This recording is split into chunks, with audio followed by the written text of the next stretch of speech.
The Man Who Disappeared Twice. The Lost Journals of Elias Hartwell. The Letter That Shouldn't Have Existed. On a human morning in August 1910, the Library of Congress received a letter that was impossible. The envelope was addressed in a neat, looping cursive.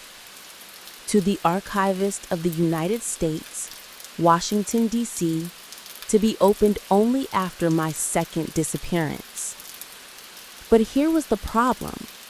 The sender, Elias Hartwell, an American surveyor and amateur historian, had vanished 76 years earlier, in 1834, while mapping frontier regions near the Missouri River. He had no children, no descendants, no known relatives, and certainly no reason to be writing letters from beyond the grave. Chapter 1. The First Disappearance, 1833. Elias Hartwell never intended to become a mystery.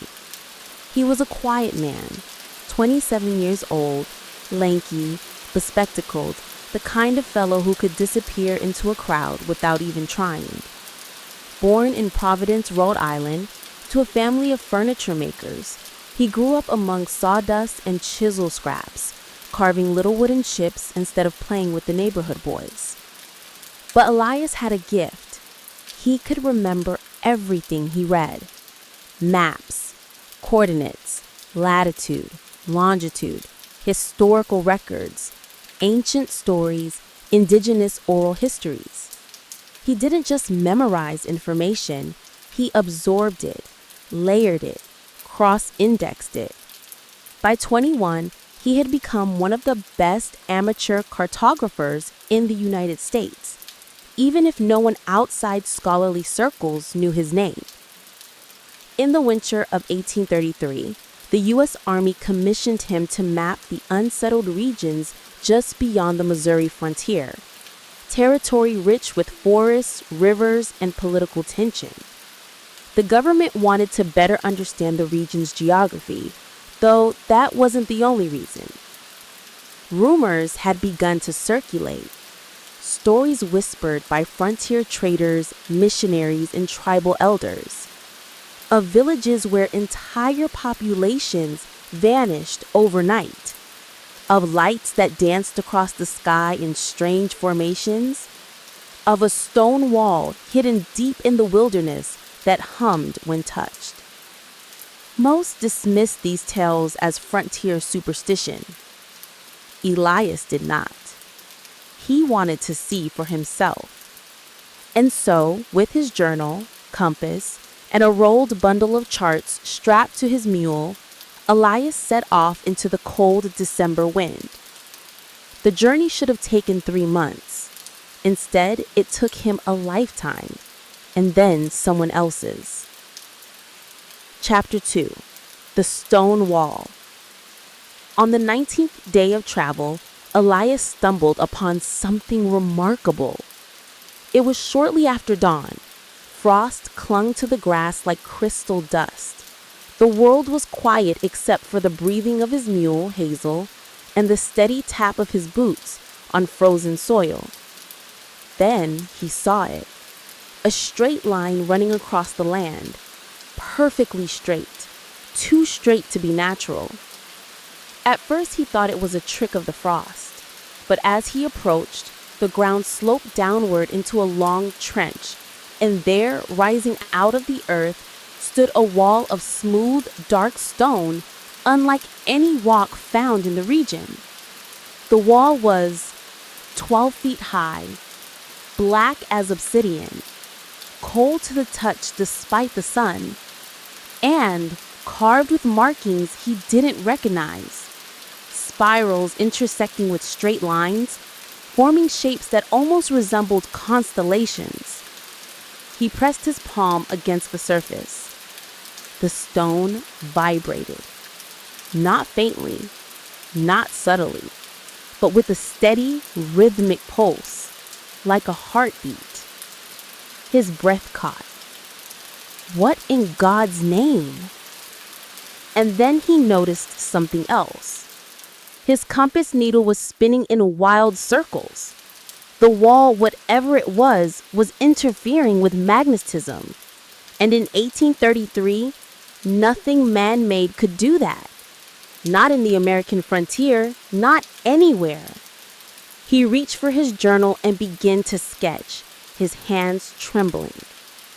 That's when he heard footsteps. Slow, heavy, deliberate. He turned. A man stood watching him. But Elias had never seen a uniform like his. Gray-green fabric, unfamiliar insignia, boots of polished leather. And in his hand, the man held a device that caught the sunlight and glinted like steel. Except it wasn't any kind of weapon Elias recognized.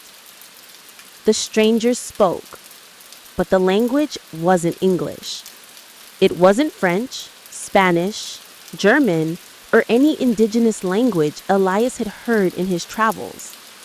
Yet something about the cadence, the clipped syllables, the harsh consonants felt disturbingly familiar, like a distant echo of something that didn't yet exist.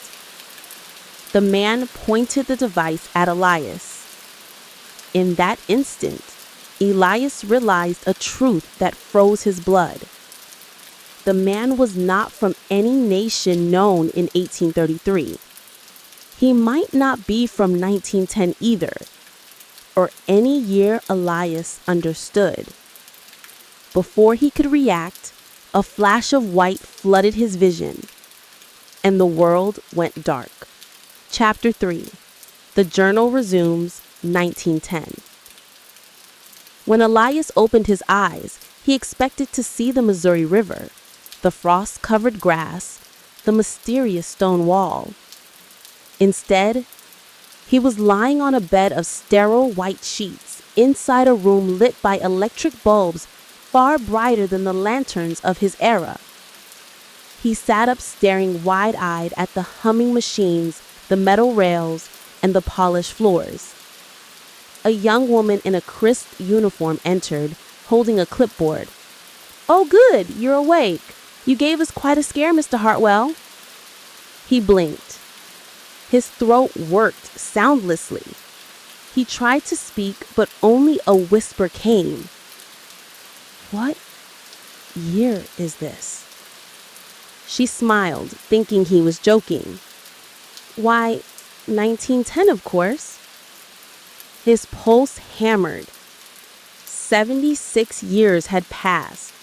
He had not aged a single day, and he had no idea how he got there. The Lost Journals of Elias Hartwell, Part 2, Chapter 4. A Man Out of Time. Elias Hartwell tried to stand, but his legs trembled, partly from shock, partly from the jolt of waking in a century he had never lived in. The nurse gently pressed him back onto the bed. "Easy now," she said, her voice soft but clinical. "The doctor will want to examine you. You were found unconscious near the East River docks. You had no papers besides an old journal, and your clothes." She paused, eyes narrowing with polite curiosity. "They appear to be replicas? Costume pieces?" Elias stared at her blankly. She continued, unaware of the storm inside him. "The police thought perhaps you were part of a historical reenactment troupe, but no one claimed you." Her words blurred. Elias tried to steady himself. East River? New York? 1910? What happened after the flash? Where was the wall? Where was the strange soldier? His mind raced, assembling fragments. The vibration of the stone, the spirals carved into it, the spinning compass, the unknown language. Then the flash. And now, this. The nurse checked his pulse again. "You look pale. Do you remember anything?" Elias swallowed hard. "I remember I was in Missouri," he whispered. She frowned. Sir, you were found here, in New York, in modern clothing.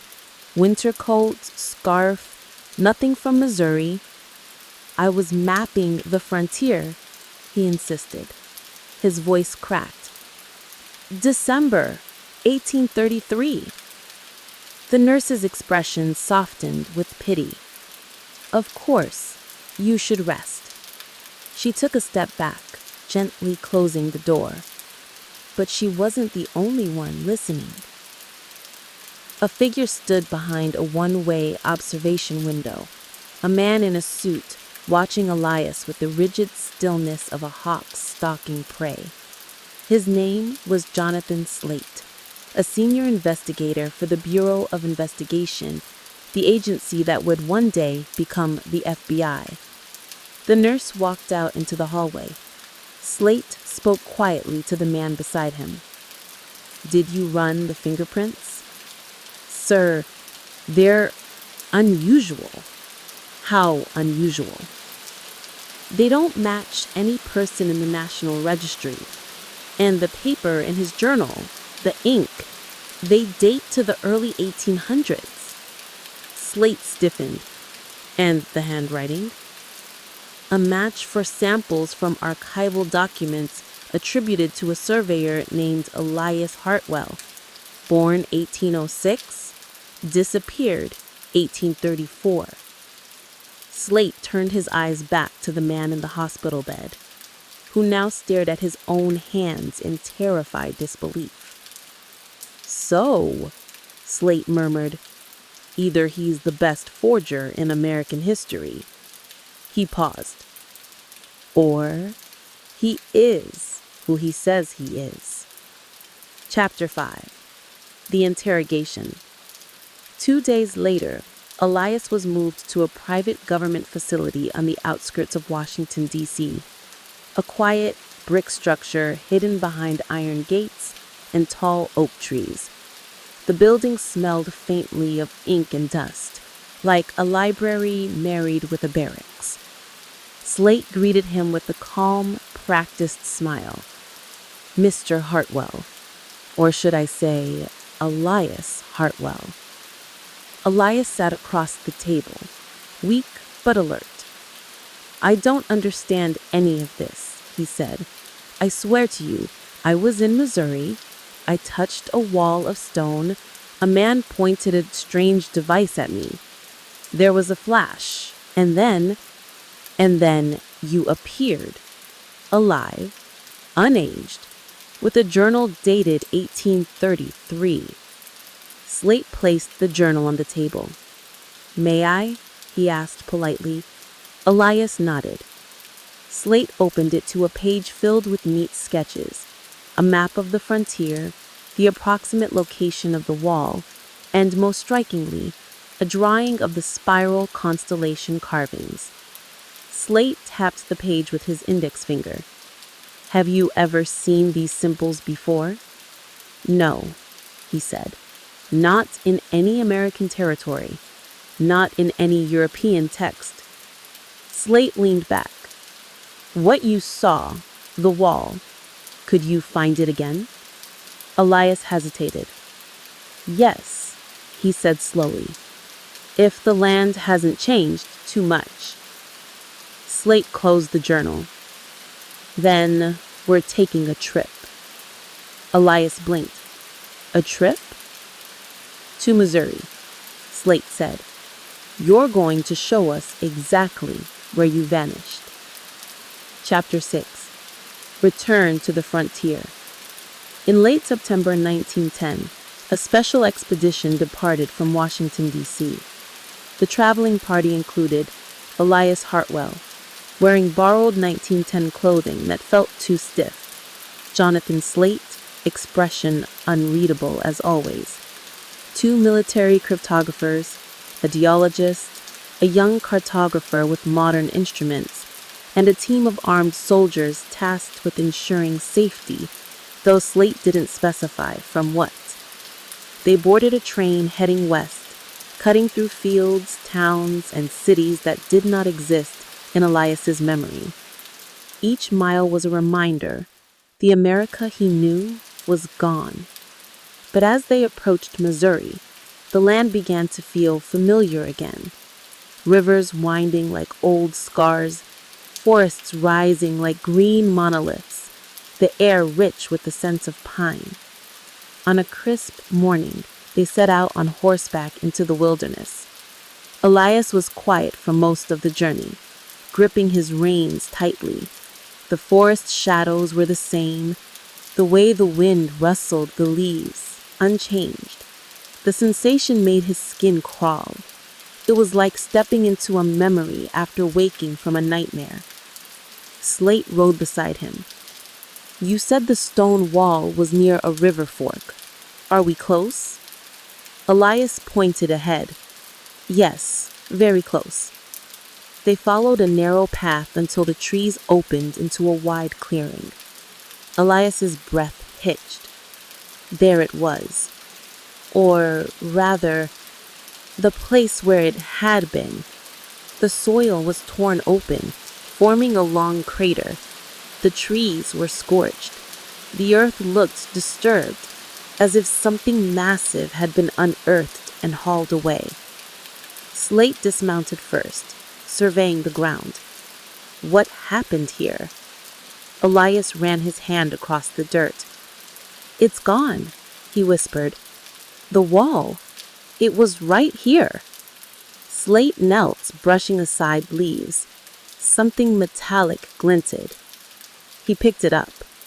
A fragment of smooth black stone, cold as ice.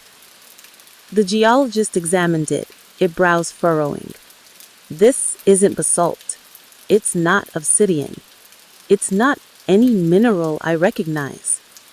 The young cartographer called out suddenly, "Sir, over here!" The group hurried to join him. In the dirt lay a single boot print. Large, heavy, deep, and not from any boot worn in 1910. Elias's heart dropped. The shape matched perfectly. The very boot worn by the strange soldier he met before the flash. Slate stared at the print. "How old is it?" he asked the geologist. The geologist knelt in studying the soil. "Not long. Maybe days, maybe weeks, but definitely recent." Everyone turned to Elias. His voice trembled. "He was here, recently." Slate's jaw tightened. "Mr. Hartwell, it appears your visitor didn't stay in 1833. Elias felt dizzy. The soldier with the unknown language, the device, the flash. Had he followed Elias into 1910? Or worse, was he already here before Elias arrived? Suddenly, the young cartographer shouted again, "Sir, there's something else." He held up a small piece of metal, thin, curved, and engraved with a symbol none of them recognized. A spiral intersected by a broken star. Elias staggered backwards. The same spiral carved into the wall. The same spiral from his journal. Slate swallowed hard. "We're not dealing with an ordinary frontier relic," he said quietly. He turned to Elias. "Whatever took you out of 1833 has come back for something. And I don't..." The Lost Journals of Elias Hartwell, Part 3, Chapter 7, The Signal in the Earth. The team set up camp near the crater where the stone wall once stood, their tents glowing faintly in the early dusk. The forest around them buzzed with summer insects, but beneath that natural chorus, Elias felt something wrong. A low vibration hummed through the soil. He knelt and pressed his palm to the ground, and the hum grew stronger. Not physical, not audible exactly, but something beneath perception's surface, like standing near a massive engine. Slate approached him quietly. "Do you feel it too?" he asked. Elias nodded. Slate motioned to the geologist, a broad-shouldered man named Keating, who crouched and pressed his ear to the soil. After a moment, Keating sat up, eyes wide. "There's a rhythm," he said, "almost like a pulse." Elias swallowed hard. That's what the wall felt like in 1833, like something alive. Slate exchanged a troubled glance with the cartographer. The soldiers surrounding them tightened their grips on their rifles. Night came quickly. The sky turned a deep navy blue scattered with sharp stars. Stars Elias recognized, and yet they somehow felt foreign. He couldn't shake the feeling that he was standing on a version of the world slightly shifted from the one he knew. Around the fire, Slate began questioning the team. "Could this be seismic?" he asked Keating. Keating shook his head. "No quake behaves like this. It's too regular." "Machinery," Slate pressed. The cryptographer, a wiry man named Lowell, leaned in. "If it's some kind of encoded signal, I'd need instruments to analyze it, but it feels structured." "Structured how?" Elias asked. Lowell hesitated. "Purposeful."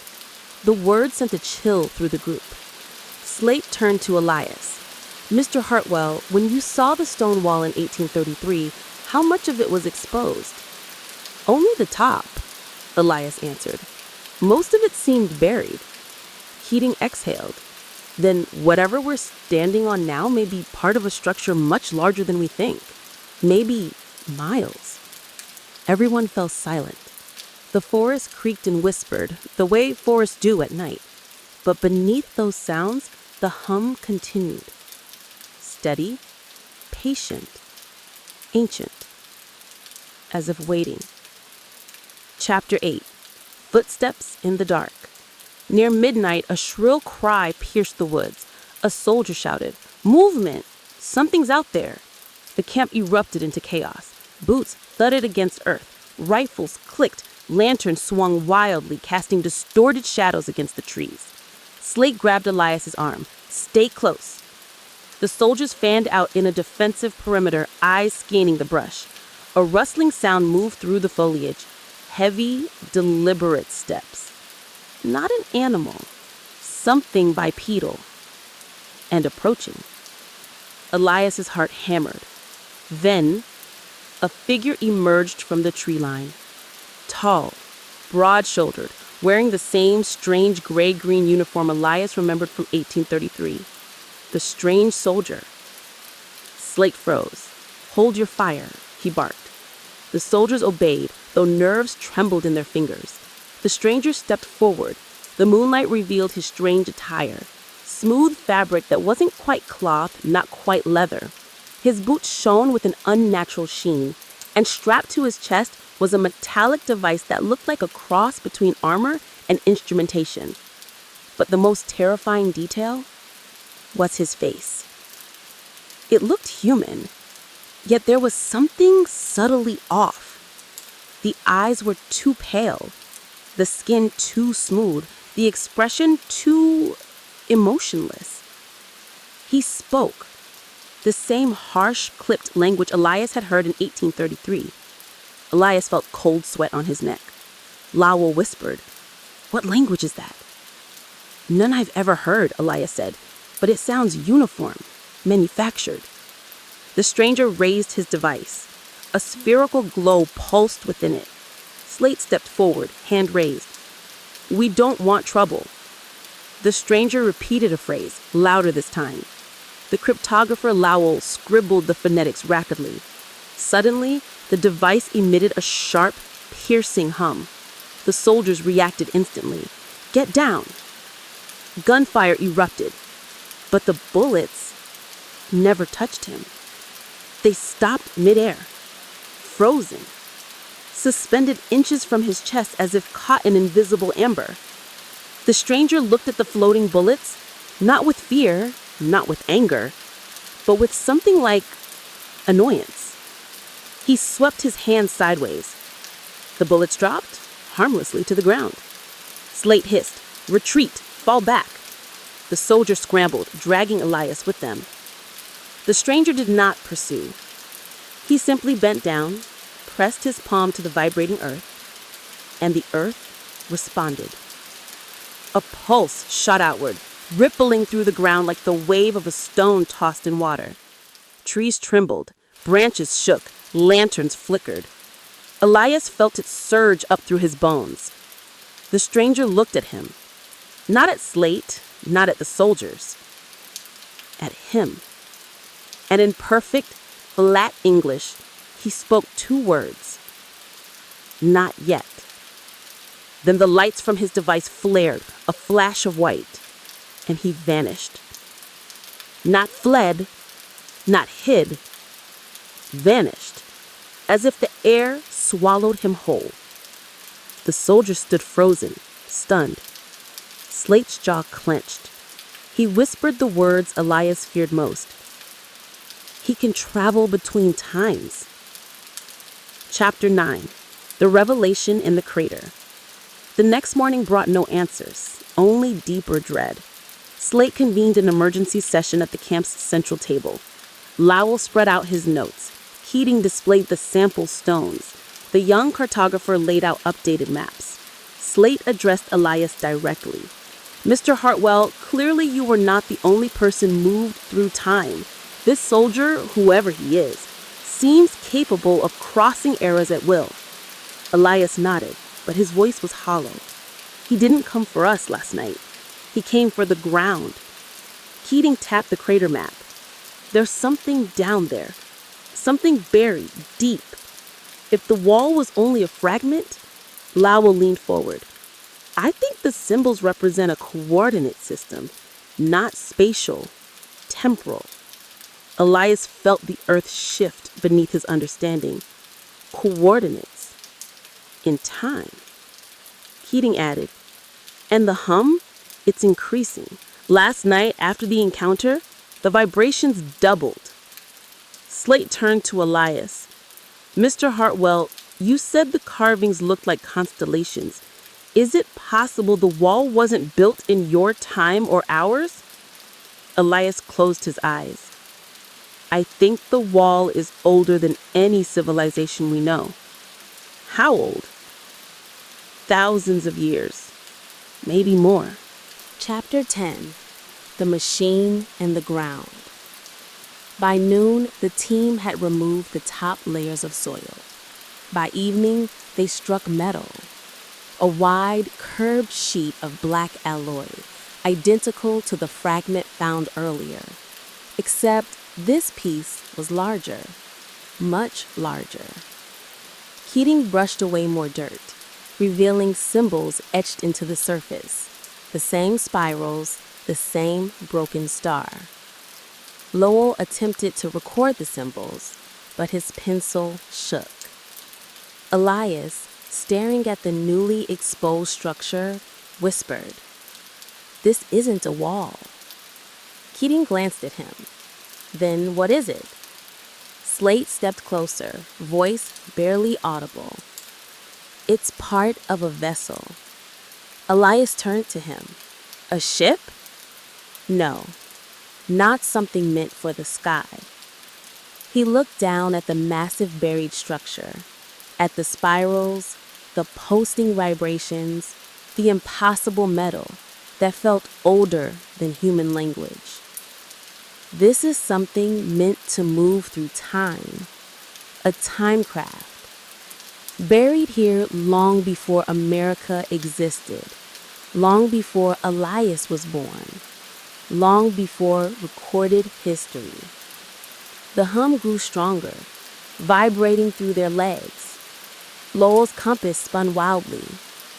Keating's instruments flickered. Elias's vision blurred.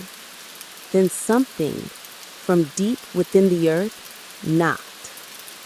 3 solid mechanical knocks, as if the buried machine had awakened, as if it knew they were there. Chapter 11. The Message. That night, no one slept. The vibrations grew louder. The ground seemed to breathe. And around 3:12 a.m., a beam of faint blue light seeped through a crack in the soil. Lowell rushed to his instruments. Slate grabbed his pistol. Elias stared, heart pounding. The light pulsed in a rhythmic pattern, short bursts, long bursts, repeating. Lowell froze. "It's a code," he said. "Not Morse, but similar in structure." He began transcribing frantically. After a minute, he stopped. His face turned ghostly white. Slate stepped over. "What does it say?" Lowell looked up slowly. "It says, 'Do not open. Not until he returns.'" Slate stiffened. "Who returns? The soldier?" Lowell shook his head, eyes fixated on Elias. "No. It refers to Elias Hartwell." Elias felt the world tilt. "Me?" he managed. "Why me?" Lowell swallowed hard. "Because the message is addressed to you." The Lost Journals of Elias Hartwell, Part 4, Chapter 12, The Name in the Dark. Elias stared at Lowell as if the man had spoken a death sentence. "A message for me?" Elias whispered. "But I've never seen this machine before in my life." Lowell shook his head. "Maybe not in your past, but perhaps," he hesitated, "in your future." The phrase sucked the oxygen from the tent. Slate's face was rigid, cold, calculating. "Read the message again, Lowell." Lowell swallowed and repeated slowly. "Do not open, not until he returns." Slate stepped closer to Elias. "Returns from where?" Elias shook his head helplessly. "I don't know. I didn't know any of this existed a week ago." Lowell pointed to the glowing ground. "The message came from the buried craft, not from the soldier. The symbols are old, older than written English. This device must have been here long before our timeline split." Slate's eyes darkened.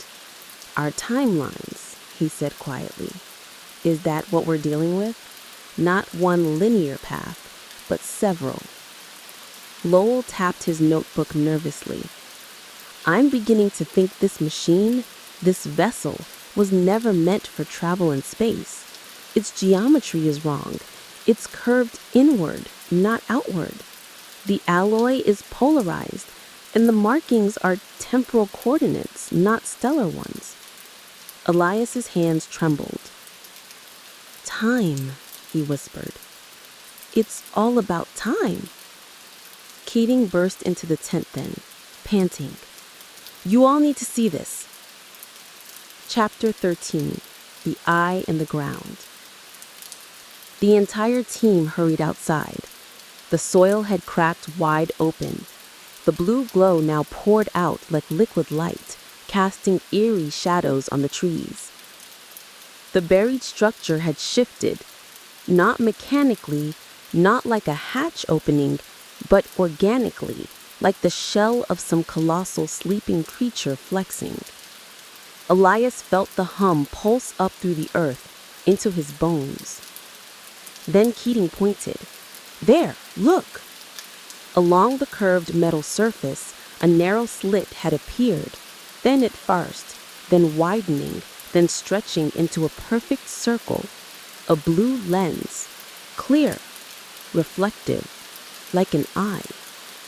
It rotated slowly, staring at them. Everyone stepped back instinctively. Lowell whispered, "It's scanning us." Slate's face was rigid, cold, calculating. "Let it scan." The lens focused directly on Elias and stopped. A ring of symbols flared to life around the circular eye, brilliant, glowing inscriptions that spiraled like a clock unwinding. Lowell gasped. "Elias, the symbols, they're changing, rearranging, they're forming a message." Keating stepped forward. "What does it say?" Lowell translated as fast as his mind could comprehend. Identity confirmed. Anchor located. Temporal cycle incomplete. User not reset. Slate frowned. User, are you saying this machine recognizes him? Lowell exhaled shakily. Yes, exactly. Elias felt the air around him shift, like gravity itself was adjusting. Why does it know me? He whispered. Lowell's pencil shook as he translated the next sequence. Welcome back, Elias Hartwell. The forest seemed to stop breathing. Slate turned slowly toward Elias, eyes hard. You've been here before. Elias shook his head violently. No, I haven't. I swear. Lowell swallowed. Maybe not you, but perhaps, he hesitated, another version of you. Chapter 14, The Other Self. Elias staggered backward. What does that mean? Another version? Lowell gestured helplessly. If the device is temporal, if it moves across branching timelines, then someone who shares your identity may have interacted with it, perhaps centuries ago or centuries ahead. Slate crouched near the glowing lens. Is there a message for us? As if responding, the lens blinked. A ripple of symbols lit up again. Lowell read them with increasing dread. The anchor has been removed from the primary timeline. Temporal anomaly detected. Threat level, red. Keating swore under his breath. Threat level? Threat of what? Another pulse of light. Another message. Intruder active. Slate's face hardened. The soldier, he said grimly. He's not just traveling, he's interfering. The lens glowed brighter, humming almost musically now. Lowell read the next line. Anchor must be reinstated. Slate turned to Elias with an intensity that burned. You're the anchor. Elias felt his vision blur. I don't... The ground shook. A deep tremor rolled beneath their feet, violent enough to knock one soldier to his knees. Keating shouted, Another quake? No, Slate said, voice dropping to a near whisper. Something else. A low rumble echoed across the clearing, mechanical, metallic, like gears turning in the belly of the earth. Lowell dropped his notebook. Keating froze. Slade grabbed his revolver. Elias simply stared, breath held tight in his chest. From the trees behind them came the grinding sound of small rocks shifting. Then, a shadow emerged. Not the soldier. Something else. Something that had crawled out of the forest on two legs, but moved like it was learning how to be human.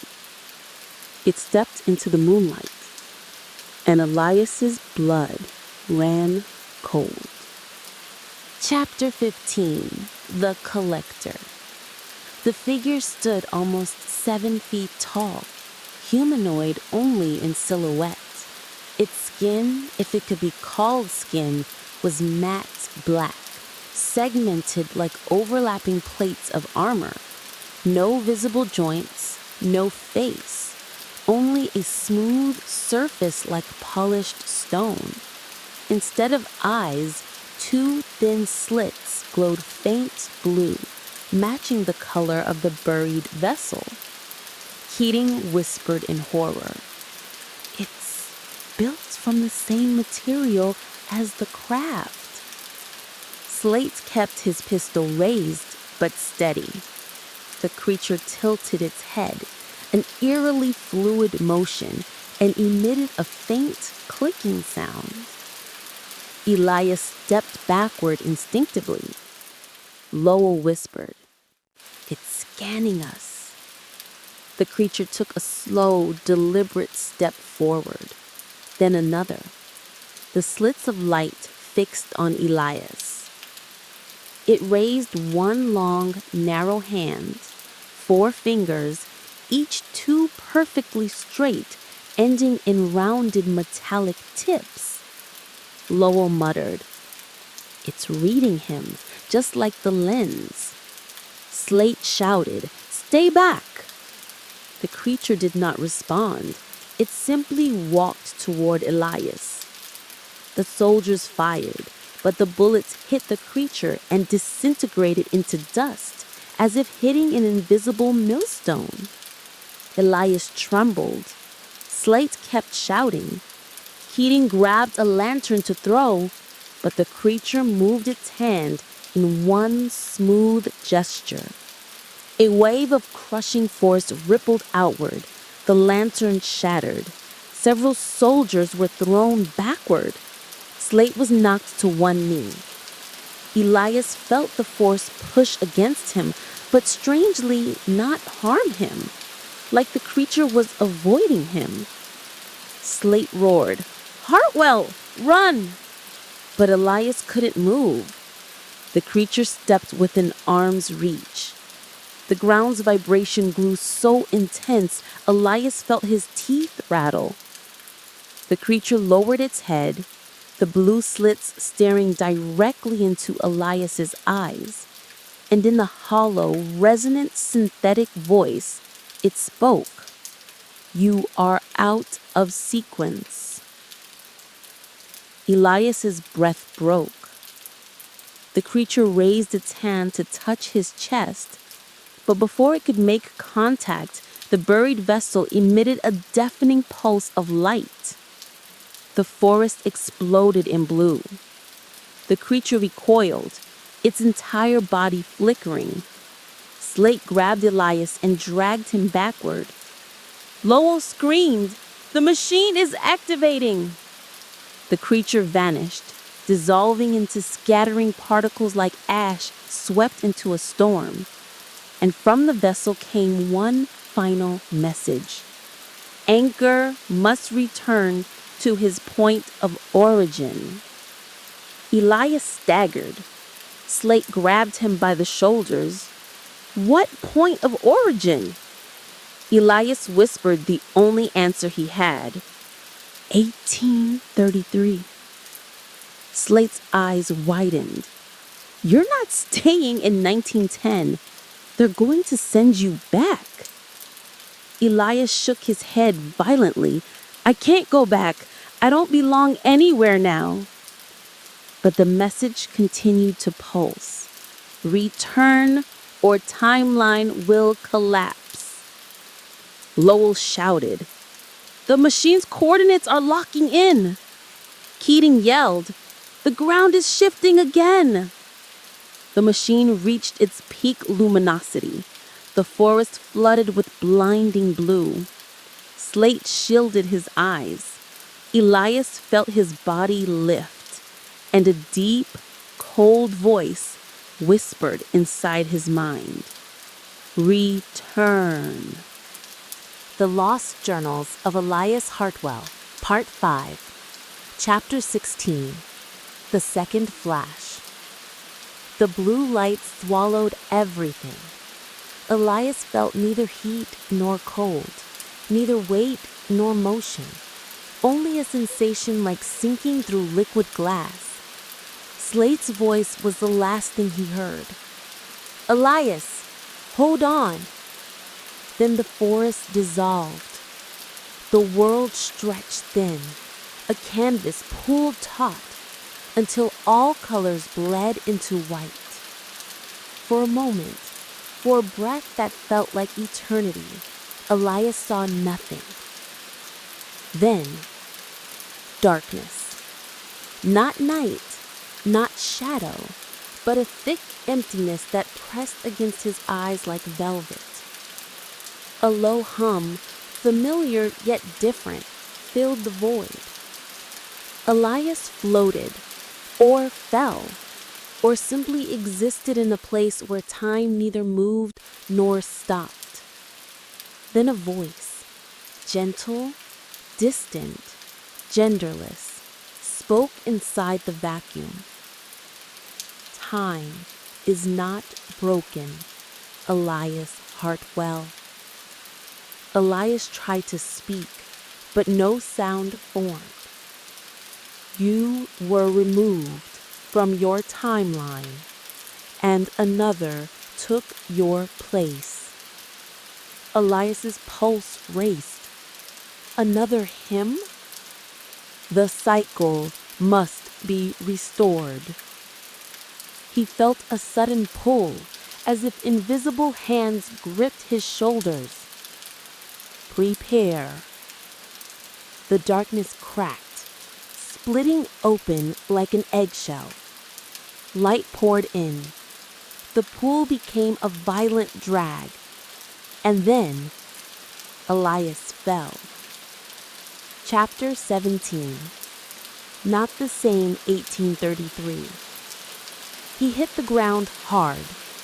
Dirt, cold, damp, familiar, filled his lungs as he gasped. Above him, a sky of gray winter clouds stretched across the plains. He staggered upright, coughing. The air smelled of pine and river mud. A biting cold wind struck his face. He recognized the scent, the geography, the sky's muted tone. He was back near the Missouri River, back in winter, back in... He pulled his journal from his satchel. The last written date, December 1833. He whispered the year aloud. 1833. But something was wrong. The river ahead was swollen, rushing faster than he remembered. The tree line was slightly different, more elms than oaks, fewer cedars. Even the slope of the land felt subtly altered, like a painting repainted by a different hand. Elias wasn't just in the past, he was in a variant of it. Time had rippled.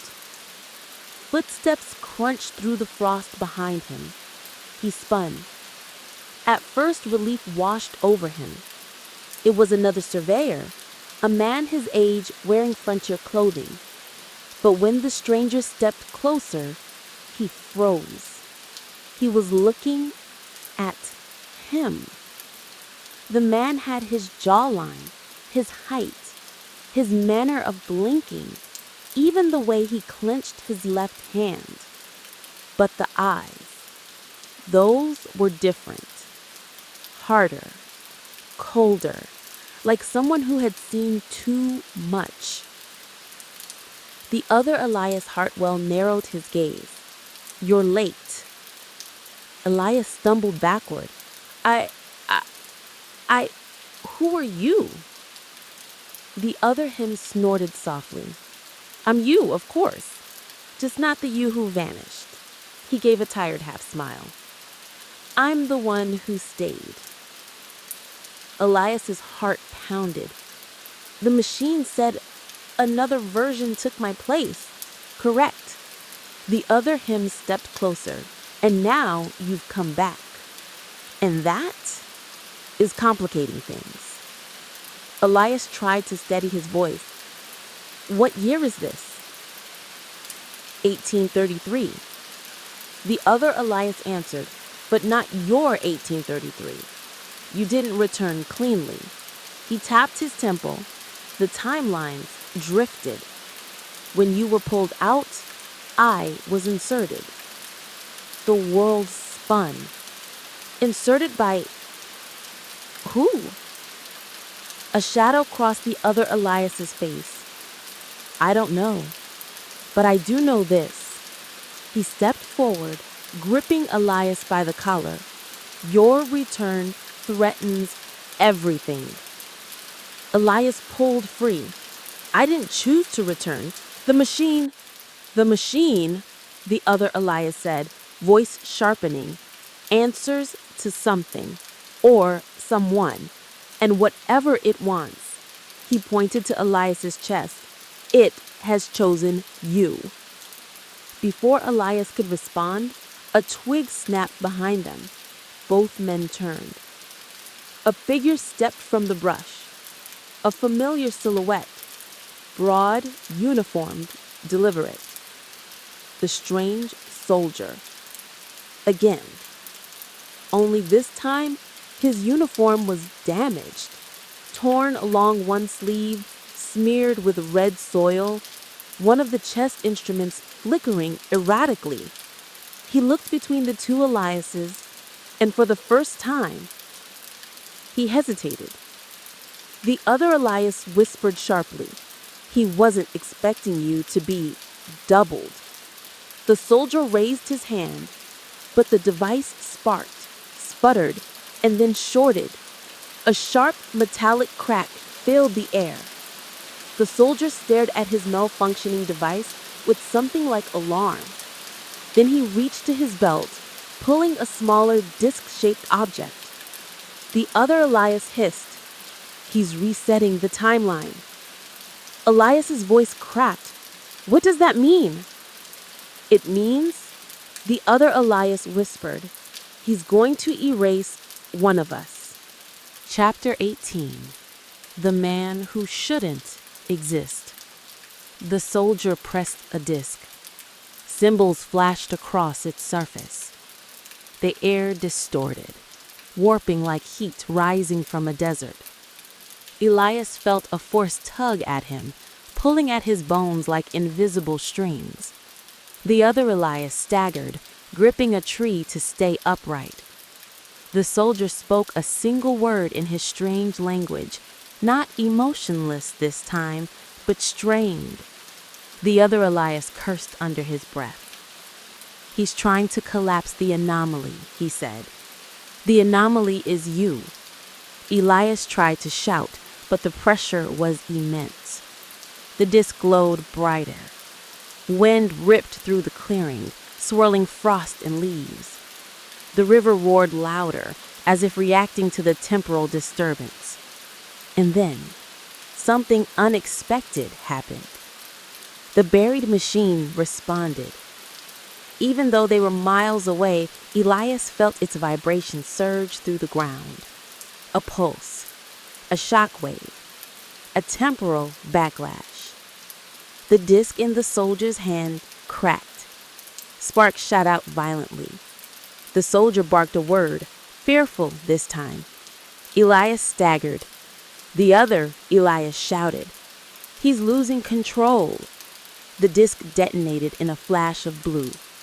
The soldier was thrown backward, crashing into the brush. Elias collapsed to his knees. The air stilled.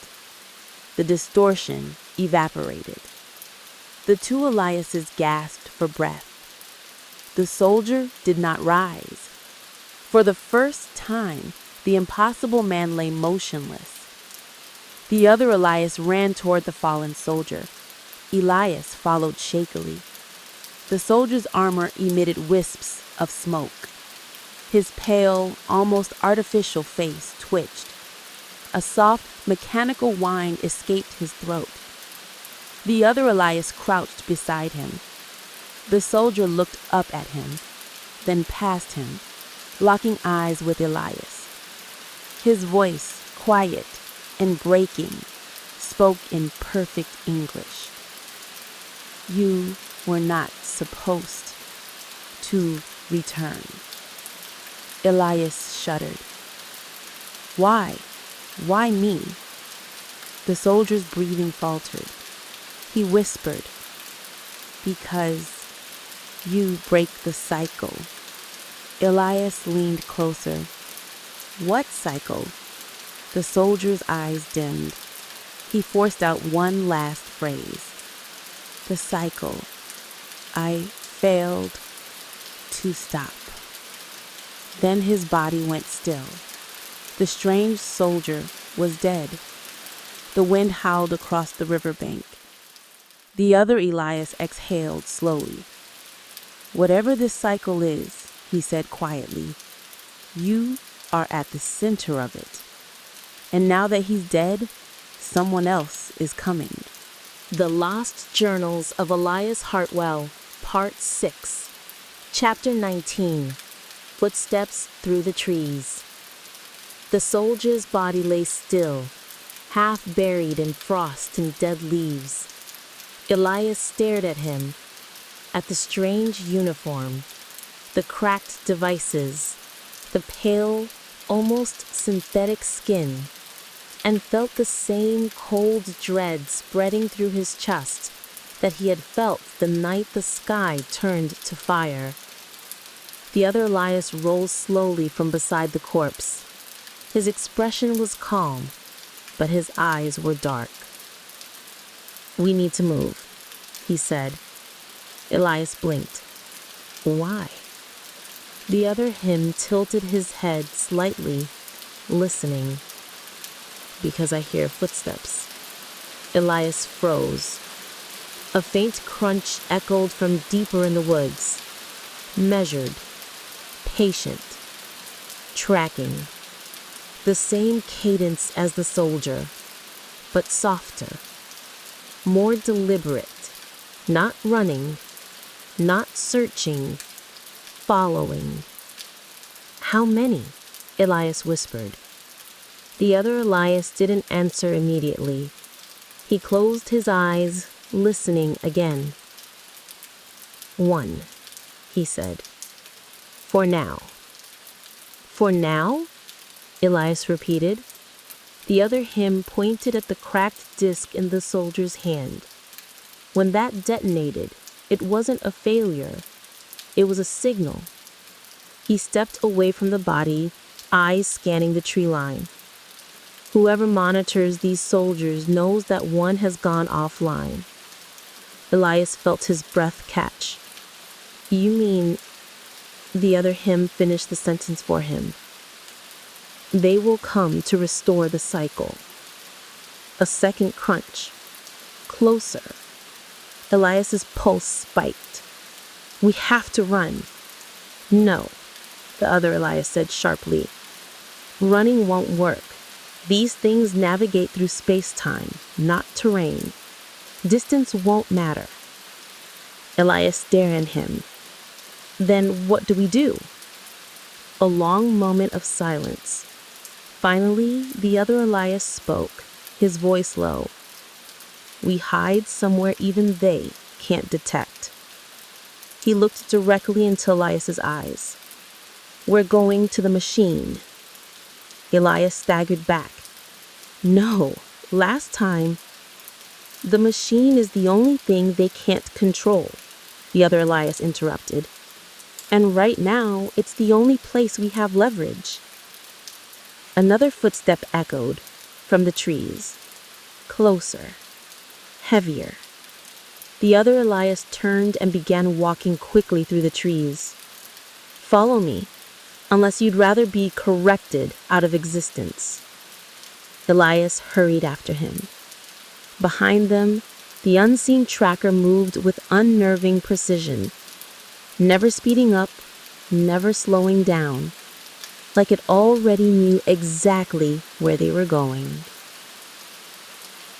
Chapter 20. A Different Forest. The trees felt wrong. The bark smelled faintly acidic. The moss grew in strange spiral patterns. Even the winter air tasted metallic on Elias's tongue. This wasn't the forest he remembered from 1833. It was almost right, nearly identical, but something was off in every tiny detail. As they pushed deeper, Elias finally asked, "This world, how different is it from mine?" The other him didn't look back. "It's different enough that it shouldn't exist, but not different enough for the people controlling the cycle to tolerate two versions of you being alive in it." Elias swallowed hard. "Then why am I here? Why was I brought back?" The other Elias sighed. "That's the question, isn't it?" He stepped over a long log. And the answer is, someone interfered. He glanced over his shoulder. Someone with access to the machine. Elias stumbled. You mean Slate? The other him shook his head. No. Slate mean nothing compared to the real controllers of that device. He was just a man obsessed with decoding something he could never truly understand. Elias frowned. Then who? The other him cut him off. We're almost there. Chapter 21. The Machine's Grave. They reached the clearing just as the sky turned darker, as if a storm were forming far above the clouds. Wind ripped in strange directions, sideways, upward, spiraling. The earth hummed. Elias's stomach twisted. The machine buried lay half exposed exactly where Slate had activated it. But now it was different. More exposed. More active. The metal pulsed with faint blue veins of light, like veins under living skin. What happened to it? Elias whispered. The other Elias stepped toward it, voice hushed. Your arrival must have reawakened the system. Elias stared at the glowing ribs of metal. My arrival? Why would that awaken it? Because, the other Elias said, the machine isn't designed to move objects through time. He knelt and pressed a hand to the metal frame. It's designed to move versions of objects through timelines. A chill ran through Elias. So it didn't take me through time. The other Elias nodded slowly. It took you sideways. Elias's mouth dried. Into another version of the world. Exactly. Elias felt his world tilting. He wasn't a traveler. He was a displacement. A fracture. A mistake. I shouldn't be here, Elias whispered. The other Elias stood. No, he said softly. But that doesn't mean we can send you back. Because returning you would take their approval. Elias's chest tightened. The people who created the cycle. Yes. And they sent soldiers to fix it? Yes. Elias took a step backward. But that soldier is dead. The other Elias's eyes hardened. That's why we need to make a decision now. Elias hesitated. What decision? A branch snapped in the trees. Louder than before. Closer. The other Elias didn't flinch. He turned to Elias with a calmness that chilled him. You need to choose which version of Elias Hartwell survives this timeline. Elias's breath stopped. What? There cannot be two of us. The cycle will collapse. The other Elias gestured toward the glowing machine. That thing needs one Elias Hartwell to operate. One life pattern, one identity. He stepped closer. Either you go inside and I die, or I go inside and you die. Elias staggered backward, shaking his head. No, there has to be another way. There isn't. Another footstep echoed from the trees. Slow, deliberate, just beyond the clearing. The other Elias lowered his voice. You have 5 seconds to decide. Elias's heart pounded so violently he could hear the pulse in his ears. His own face stared back at him. His own voice. His own eyes. His own fate. 5 seconds. The machine hummed. The tracker stepped closer. The sky twisted above them.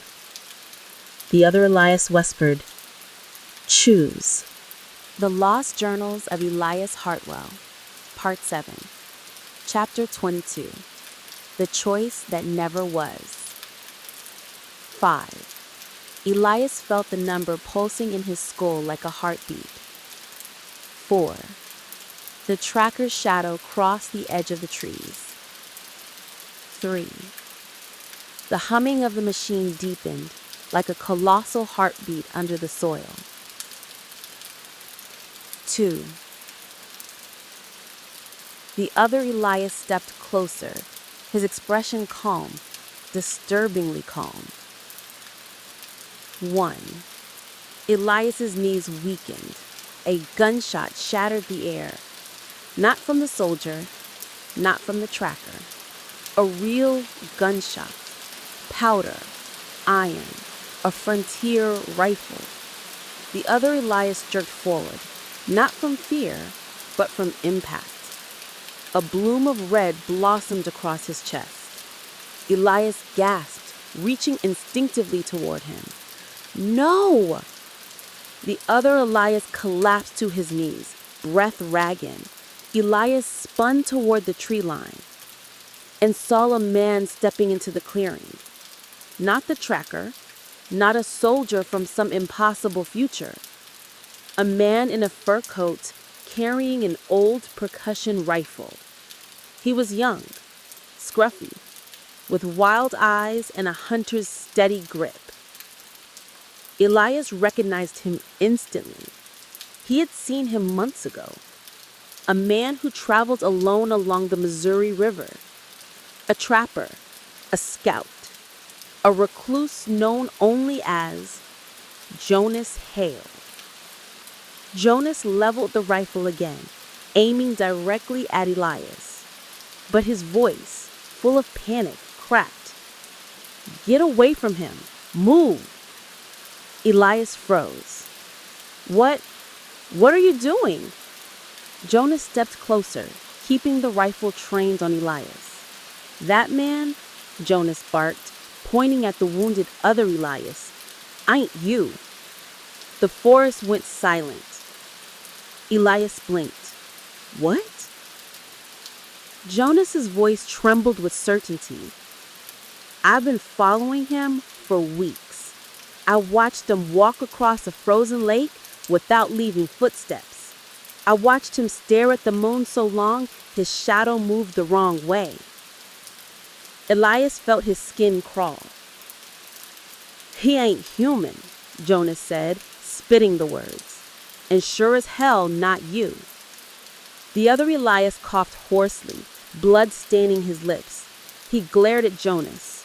"You fool! You have no idea what you've done." Jonas cocked the hammer. "I know exactly what I done, and I'll finish it if I have to." Elias stepped between Jonas and the dying duplicate. "Stop! You don't understand." "You right. I don't. But I know evil when I see it."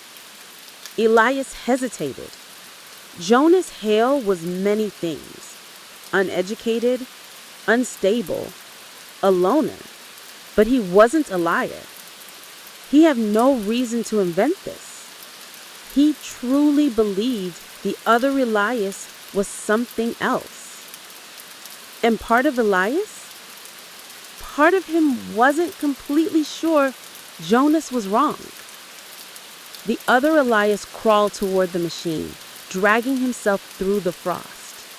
Jonas raised the rifle again. "Back away from that thing." The other Elias laughed, a thin, pained, unsettling sound. "You can't stop what's coming." Jonas fired. The bullet hit the ground an inch from the other Elias's hand, kicking up dirt. "I'll try." Jonas growled. "Stop!" Elias shouted.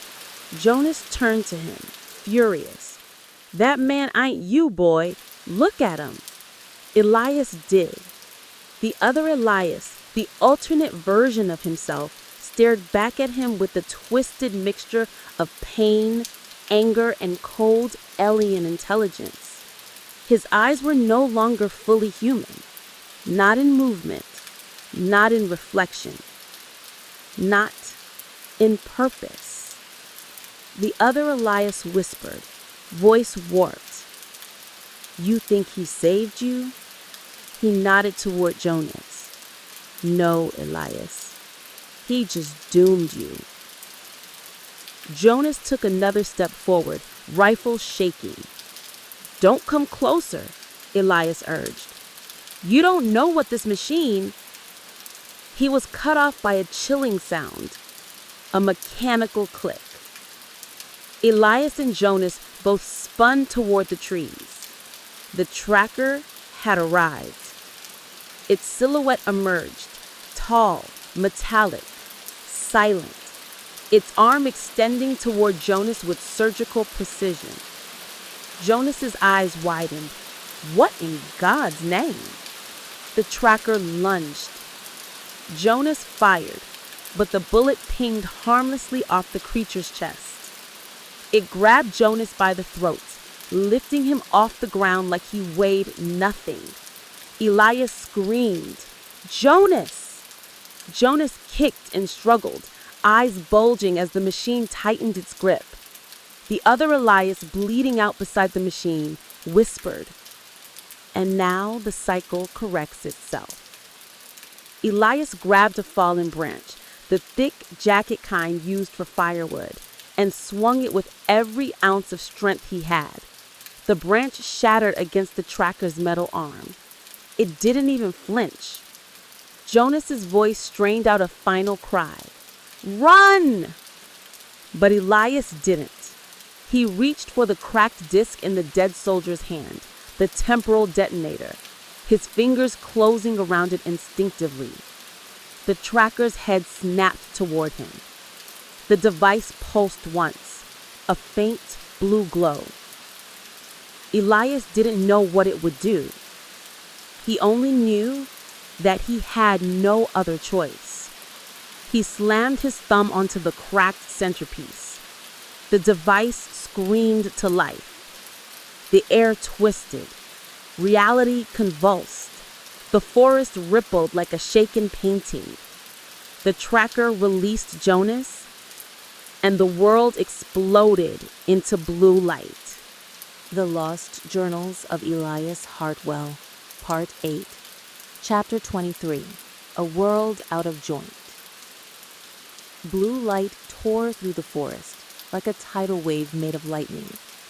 Elias felt his entire body twist, not bending, not breaking, but turning inside the fold of reality itself. The ground vanished. The air dissolved.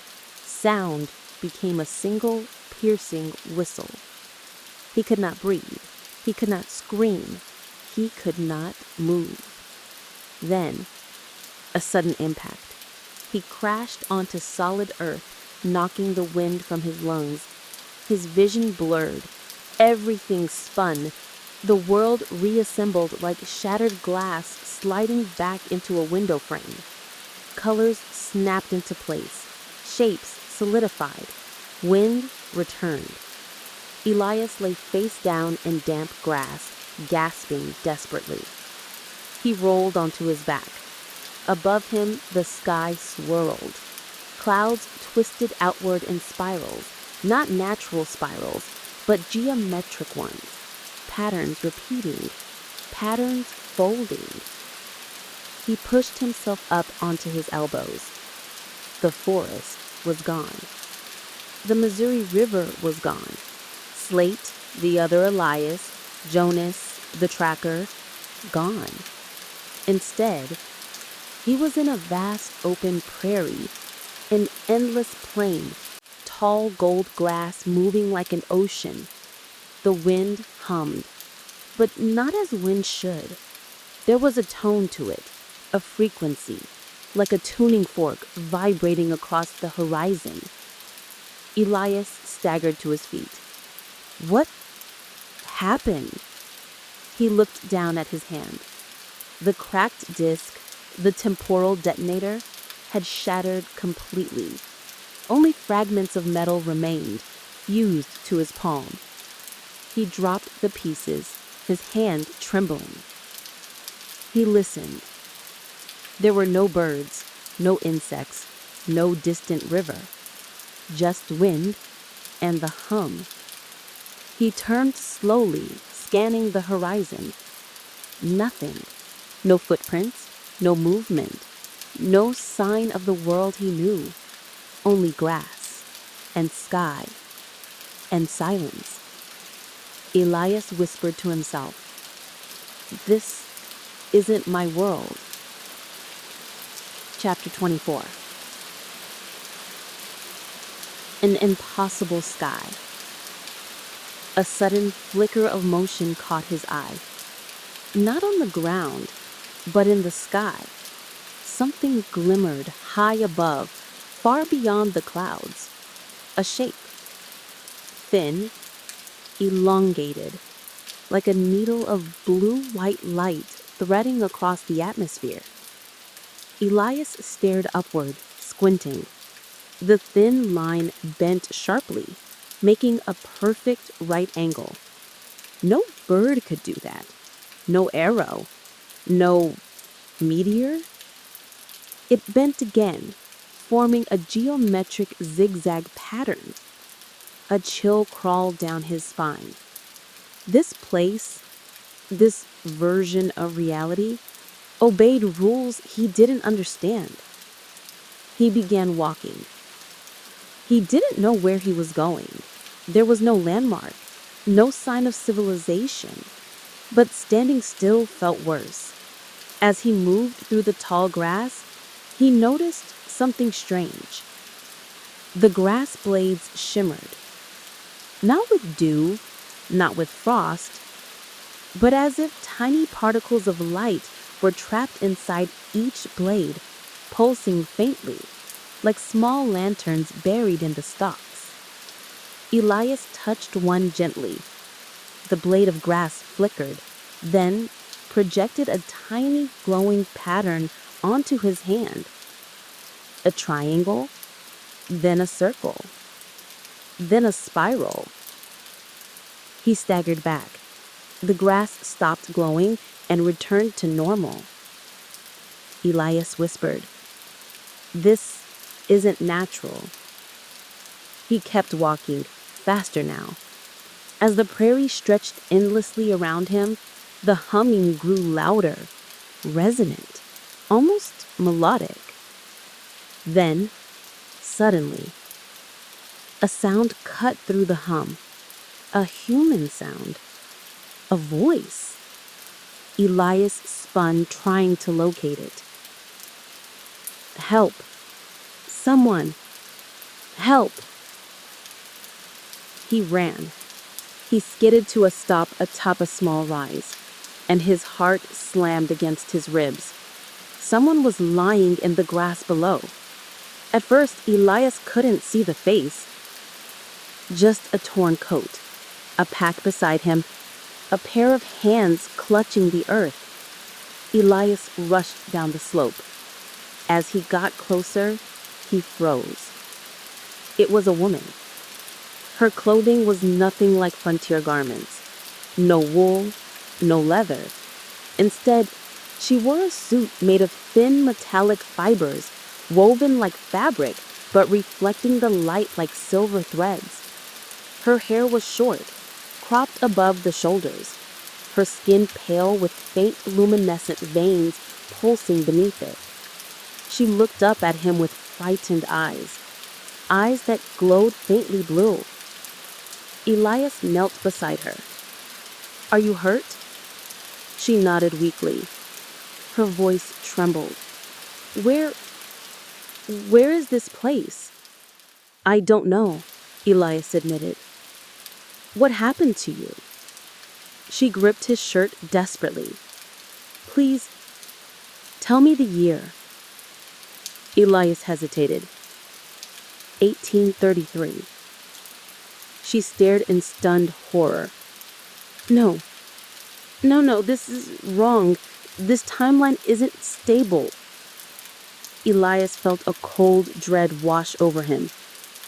Dropped? From where? She swallowed hard. Her blue glowing eyes held his. I'm a traveler, but not like the soldiers you've seen. I'm not part of their cycle. Elias froze.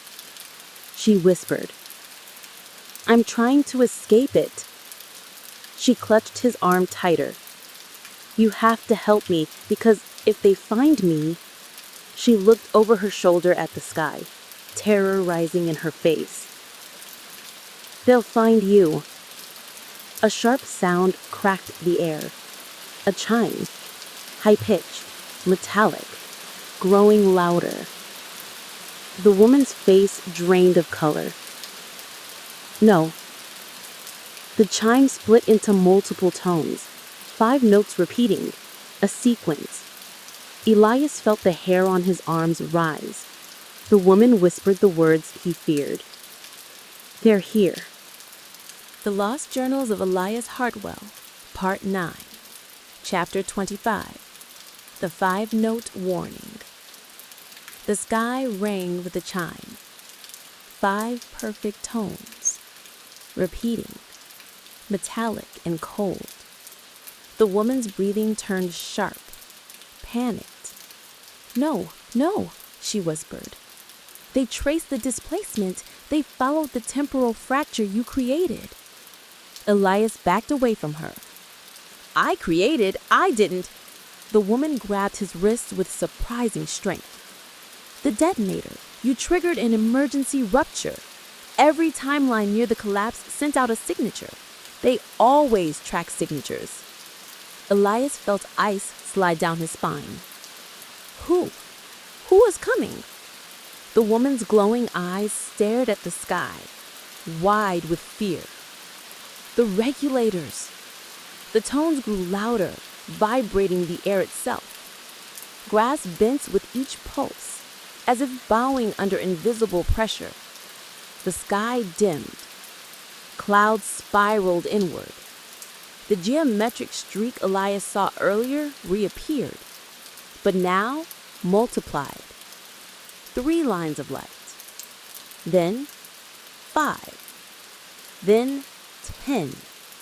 They moved with surgical precision, converging toward a single point, toward Elias and the woman. He pulled her up, bracing her against his shoulder.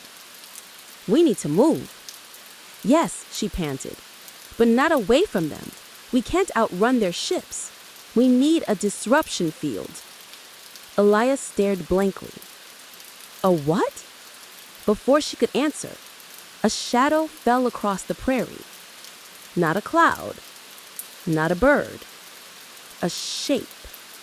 Massive, silent, descending. A vessel unlike anything Elias had ever imagined. It resembled a stone obelisk, except it hovered effortlessly, rotating with impossible balance. Its surface reflected no sunlight. Its edges were too straight, too perfect, not carved, grown in geometry. The woman whispered, They're deploying an anchor. Elias swallowed hard. What does that mean? She squeezed his arm. It means if they activate it, this entire timeline stops. Elias felt his knees weaken. Stops? Meaning inner? Meaning it freezes in place, permanently. The prairie, the sky, you, me, everything. Elias's voice broke. Why? Because this version of the world shouldn't exist. Your explosion threw the cycles out of alignment. The regulators remove corrupted variations. They freeze them so the anomalies can't spread. The humming intensified. The obelisk dropped lower, 20 yards above the ground. Its base opened, not mechanically, but like a wound splitting apart. Inside glowed a white sphere, the size of a wagon, pulsing, alive. The woman's voice cracked. The temporal anchor. Once it lands, time shuts down here. Elias looked around desperately. The endless prairie offered no shelter, no buildings, no trees, nothing. But then, another sound emerged, a very quiet one, a click, then a whir. From behind them, Elias turned slowly. A second vessel hovered in the distance, smaller, sleeker, shaped like a crescent. It shimmered with soft silver blue light. The woman's eyes widened. No way! They sent harvesters too!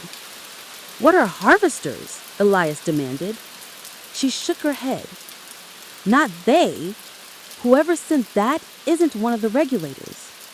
The crescent-shaped craft drifted closer, smooth as silk. The obelisk reacted instantly, releasing a plume of white static that swallowed the beam like mist. The woman covered her head. They're fighting! We need to get out of the open! Elias scanned the horizon. Nothing. Nothing but grass.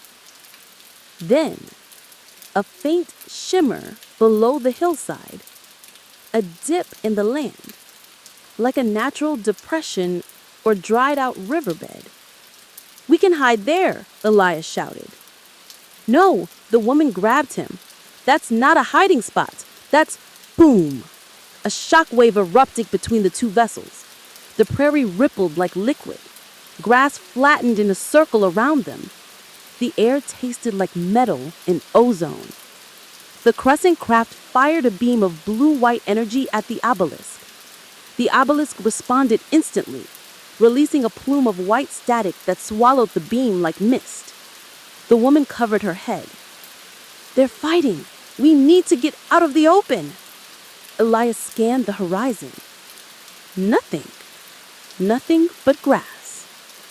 Then, a faint shimmer below the hillside, a dip in the land, like a natural depression or dried-out riverbed. We can hide there, Elias shouted. No, the woman grabbed him. That's not a hiding spot. That's boom. A beam of light suddenly fired from the obelisk, slicing into the ground near them. The explosion threw both of them through the air. Elias hit the dirt hard. His ears rang. Dust filled his lungs. The sky spun. He blinked, dazed. The woman lay a few feet away, coughing. The obelisk shifted position, aligning itself directly over the shimmering depression in the earth. The woman crawled toward Elias, eyes wide with terror. You don't understand, she choked. That shimmer, it's not a riverbed. It's a thin spot. Elias pushed himself up. What's a thin spot? She pointed, trembling. A place where realities rub together, a seam.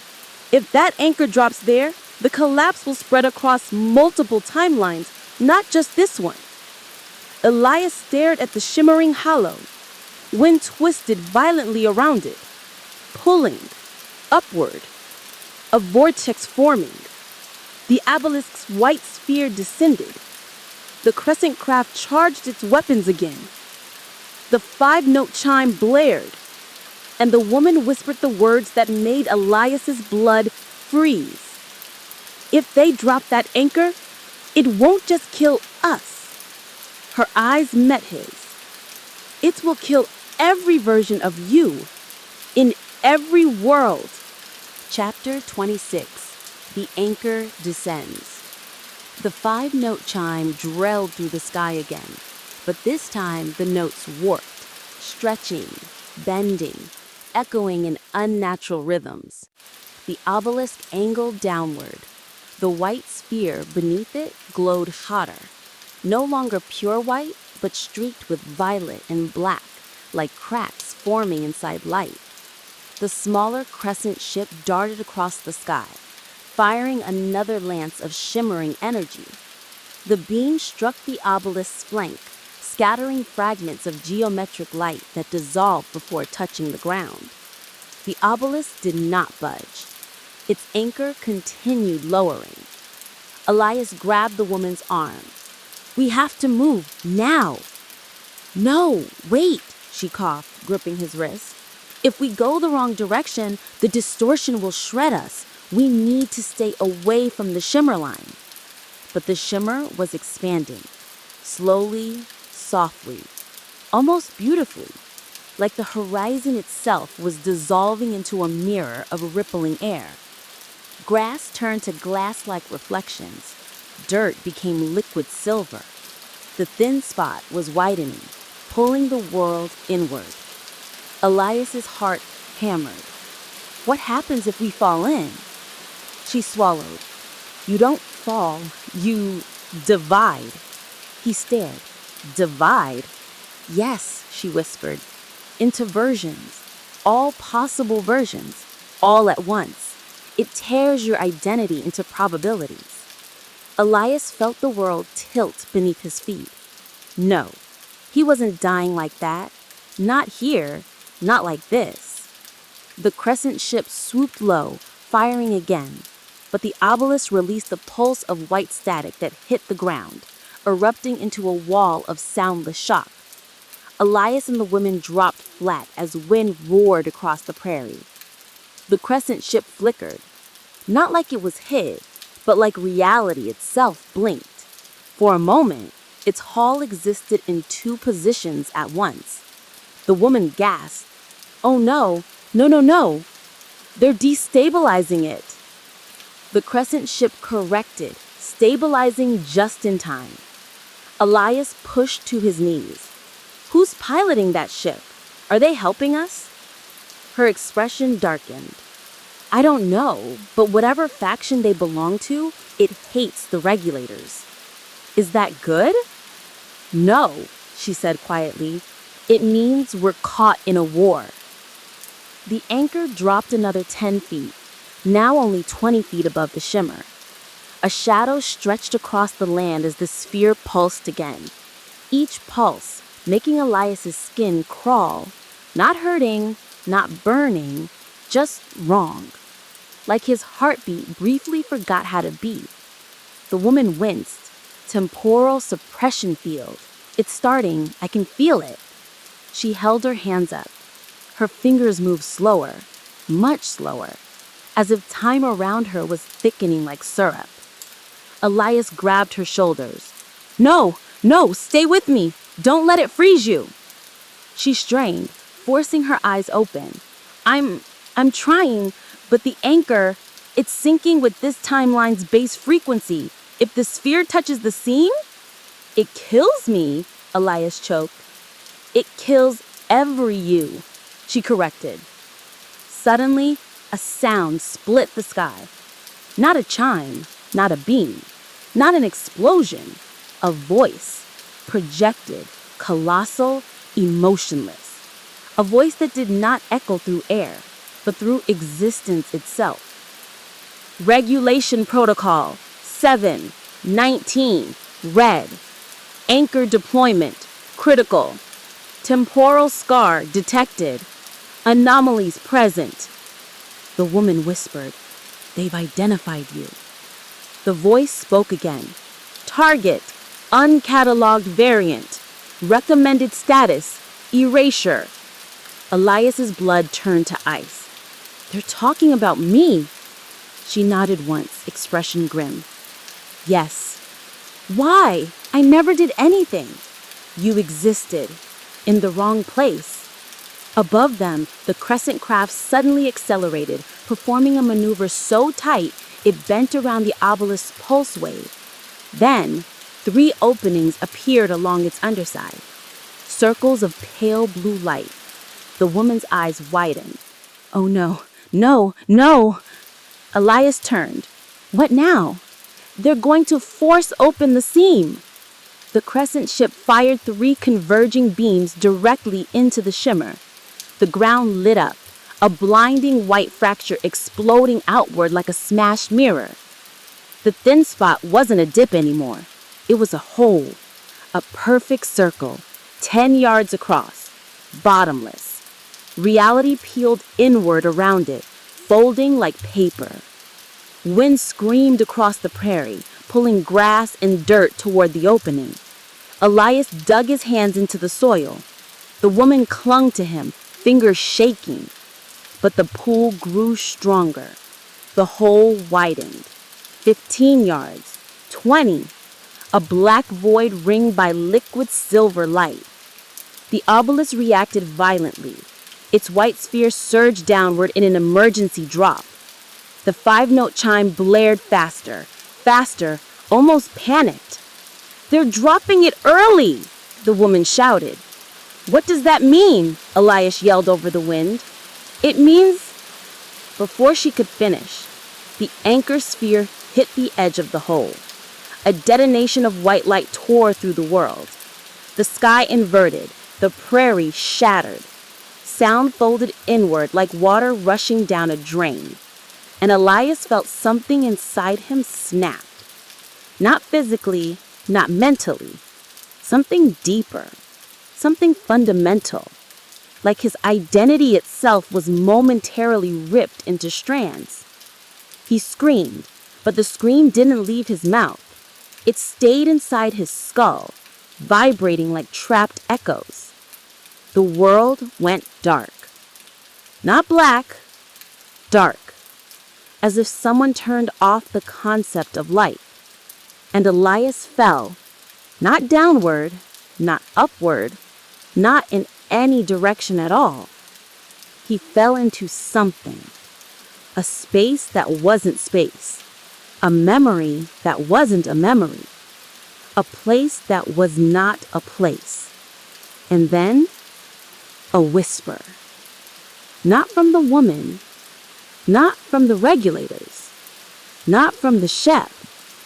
A whisper from inside the darkness. A whisper that knew his name. Elias, you were never supposed to wake up. Chapter 27. The Room with No Doors. Elias didn't land. He simply stopped falling. The darkness thinned, not into light, but into a half-lit nothingness. A dim, colorless haze that seemed to illuminate itself without any direction. And in front of him, a chair. Simple, wooden, old. Not futuristic, not alien, not from any advanced timeline. Just a chair. He blinked. He was standing. His body felt normal again. His breathing steadied. But the air was thick, like breathing inside memory foam. He reached out. His hand left a faint trail, as if the air remembered where his fingers had been. A voice, the same whisper he heard as the world collapsed, spoke again. But now it came from somewhere ahead. "Sit down, Elias." Elias's throat tightened. I can't see you." "You don't need to," the voice said softly. The sound was familiar, but not enough for him to place it. Calm, measured, not threatening, yet heavy with history. Elias hesitated. Where am I? A holding layer, a space between consequences. Elias frowned. That doesn't make sense. It will. The room brightened slightly, but only around the chair, as if the chair deserved illumination, as if the room wanted him in it. Elias swallowed hard and stepped closer. "Who are you?" he asked. A beat. Then, "Someone who has been waiting for you for a very long time." Elias bristled. "Waiting for me? I didn't even know this place existed." "That," the voice said, gently, "is precisely why you were dangerous." The chair creaked. Not from movement, but as if reacting to the dialogue. Elias shook his head violently. No, I'm not sitting until I know what's going on. The voice sighed. Not annoyed, sad. Always the same, across every iteration. Elias stiffened. What do you mean, every iteration? You think this is your first time stepping into a thin spot? The voice asked. Elias felt a cold spike in his stomach. Yes, of course it is. Silence. Then, sit, and I'll tell you who you were before you became Elias. He froze. Some instinct, older than reason, ran electric through him. Before he was Elias? What did that mean? He stepped back. No, I'm not sitting. Answer me first. The room dimmed. The air thickened, pressing inward with the subtle weight of disappointment. Very well, the voice said. We begin with resistance again. A low hum built around him, not mechanical, not temporal, organic. The haze in the room rippled like disturbed water. A silhouette slowly formed across from him, not fully visible, just the outline of a man seated in another chair that hadn't been there moments ago. Elias's pulse raced. The figure leaned forward slightly. This, the voice said, is your first answer. Elias took a step toward the shape and froze. The silhouette moved its hand, and Elias realized it moved too perfectly. Not like a reflection, not like an echo, but like him, matching him. No delay, no distortion, no difference. The whisper turned colder. You see, you already know. Elias's skin crawled. Why does that look like me? The silhouette folded his hands together. Because, Elias, the voice said, I am you. Elias's breath caught. His legs felt unsteady. No, that's not possible. Everything about you, the voice continued softly, has happened before, many times, across many cycles. You always end up here, in this room.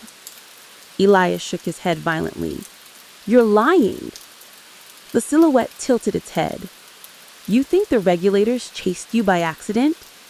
You think the harvester intervened on a whim? The voice softened. You are a breach point, a statistical impossibility. You exist in every timeline, simultaneously, without variation. Elias froze.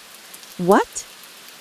No version of you ever dies early or vanishes or diverges into another path. You persist across all cycles. But that doesn't make sense. It makes you dangerous, the voice corrected. Elias backed away until his shoulders hit a wall. Except there was no wall. The haze simply stopped him like a soft barrier. Why me? Elias whispered. The silhouette stood. When it moved, Elias felt something subtle, like the room itself bowed to it. Because, the voice said gently, you are the reason the cycles break. Elias trembled. What cycles? What breaks? The haze thickened. You were the first anomaly. Before time was regulated, before the world separated, before the anchors existed. What are you talking about? You disrupted reality before reality had rules, and you've been disrupting it ever since. The silhouette stepped closer. You opened the first seam, Elias. Not today. Not on the prairie. No, I've never... But the voice cut him off. You opened the original thin spot. Elias gasped. The air grew icy. You, the voice said, are the reason the regulators were created, the reason the timelines fractured, the reason every world has a version of you. Elias pressed a hand to his forehead. No, this is wrong. I'm not special. I'm just... The silhouette reached toward him, a hand almost touching his shoulder. Elias, it whispered. You are the fracture. The room shook. Dim light flickered. The silhouette dissolved, and the voice echoed one final time as everything collapsed into darkness. Sit in the chair, and I'll show you what you destroyed. Chapter 28. The First Fracture. Darkness again, but not the empty black from before, not the soft haze of the room. This darkness throbbed, pulsing like a heartbeat beneath a floor he could not see. Elias inhaled, and something inhaled with him, not in mimicry, in parallel, as if his breath was shared by something bigger, something woven through the void. Then, very slowly, light returned. Not overhead, not ahead, below. A dim glow seeped upward through an invisible floor, turning the darkness to a deep amber haze. Floating dust motes shimmered in the air, drifting like slow sparks. The chair appeared again. The same one, old, wooden, unmoved. But now there were two chairs, the one he'd seen before and another directly across from it, waiting. Elias felt his pulse hammer beneath his ribs. No, I'm not sitting. The whispering voice answered immediately, but now it came from behind him. You already have. Elias spun, but before he could react, his legs buckled. Not from force, not from pain, from memory. A rushing tidal surge of memory he did not recognize. Images flickered across his vision like lightning. A desert with two suns, a bridge made of glass suspended over a black ocean, a child with his face, exactly his face, staring back at him. Voices chanting his name in languages that didn't exist. Hands reaching through a tear in the sky. Elias staggered, grabbing at the air. No, these aren't mine. The voice circled him like a cold wind. They are. Every version, every cycle. He squeezed his eyes shut. Stop it! Stop! The memories vanished. The amber glow steadied. Ahead, the empty chair waited. The silhouette, his other self, reappeared in the opposite chair. But now the silhouette had definition. Not a perfect mirror, not a shadow, a version of him. Older, tired, eyes deep with the kind of exhaustion he couldn't place. When this other Elias spoke, the voice was the whisper, but also clearly human now. Sit, Elias. Elias clenched his fists. What are you? Another AI? Another projection from the Regulators? A trick from the Harvester? The older version shook his head. I'm none of those things. Then who? The older Elias leaned forward. I and you from the first timeline. Elias felt the air leave his lungs. The first? Yes, the original. The one before time split. Elias shook his head, stepping away. That's impossible. Time didn't exist before. The older him raised a hand, and the amber glow rippled, revealing shapes beneath it. A world Elias had never seen, yet felt lodged in the deepest memory he didn't know he had. skies of burnt gold, towers grown from stone like coral, people walking on paths suspended in light. He whispered, "What is that?" The older him answered, "The world before division, before the regulators, before the anchors, before the cycles." Elias stared, mesmerized. What happened to it? The older Elias's expression tightened. "You happened." Elias recoiled. No, I would never." "You already did. A long time ago." Elias's voice shook. "How?" "By opening the first fracture." The floor trembled. The amber glow dimmed. Elias forced himself to breathe. I can't remember anything like that." "You are not meant to. Every cycle, they erase it from you. Every version of you is born with the scar where that memory should be." "Why?" Elias whispered. "Because the truth could destroy you." Elias pressed his hands to his temples. "This is insane. I'm just a man, born on a farm, with a family, with a life. I'm not some cosmic threat." The older him looked almost kind. "I know you aren't. Not now. Not yet." Elias shivered. "What do you mean, not yet?" The older Elias gestured at the empty chair. "Sit, and I'll show you the moment everything broke." Elias hesitated. "What happens if I don't?" The older version's eyes dimmed. Then the cycles continue. The regulators drop their anchor. The harvester forces open the seam. And every version of you dies in every world. Elias felt his stomach twist. "And if I do sit?" The older Elias whispered. "Then you learn what you used to be and what you must become again." The amber glow grew brighter. The world beneath the floor shimmered. The chair waited. The older Elias spoke one last time. "Sit down, Elias. See the original sin and understand why the multiverse fears your name." Elias closed his eyes, took a breath, and slowly he lowered himself into the chair. The world broke open. Chapter 29. The moment of shattering. The instant Elias's body touched the chair, everything inverted.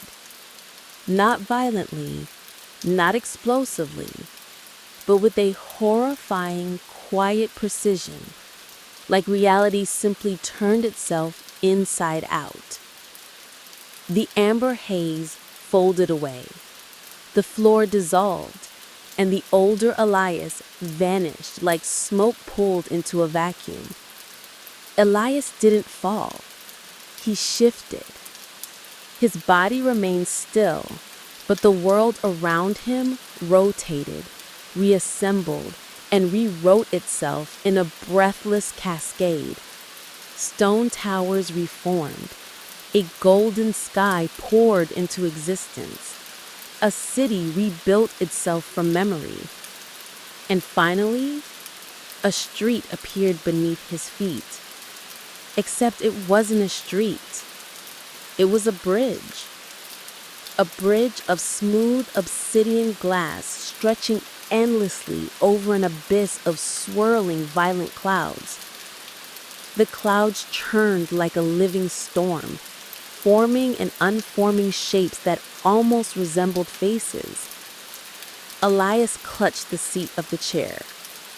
This isn't real." "Oh, it's real," a voice answered behind him. He turned, and there stood the older Elias, but no longer tired or shadowed. This version wore robes like woven starlight, with threads of silver patterns that pulsed faintly as if alive. His eyes glowed, not brightly, but like embers of something ancient. "Welcome," the older self said softly, "to the first world." Elias swallowed hard. It's beautiful, he whispered. It was, before you fractured it. Elias's chest tightened. Show me. I need to see what really happened. The older self nodded, then raised his hand. The world responded instantly. A corridor of images spun into existence, hanging in the air like glass panels. Children running beneath golden trees, a vast crystalline library glowing with floating text, rivers that float upward into the sky, a marketplace where people traded glowing spheres that pulsed like heartbeats. Elias stepped closer. I've never seen anything like this. You have, but you forgot. The older murmured, when did I live here? The older version's face tightened. You weren't born here. You were made here. The word hit Elias like a physical blow. Made? Yes, the older Elias said. Created by a council of visionaries who believed they could engineer a being who could navigate the fabric of reality without aircraft, anchors, or machines. Elias felt cold. You're saying I'm artificial? No, the older version said sharply. Not artificial. Engineered. Grown from a designed sequence, flesh and spirit, but made for a purpose. Elias's voice cracked. What purpose? The older version turned and began walking across the glass bridge. Follow me, he said. The fracture began up ahead. Elias rose from the chair and followed. The wind shifted as they approached the center of the bridge. Far below, the violent storm clouds churned with increasing violence. Why does the sky look angry? Elias asked. It remembers, the older self replied.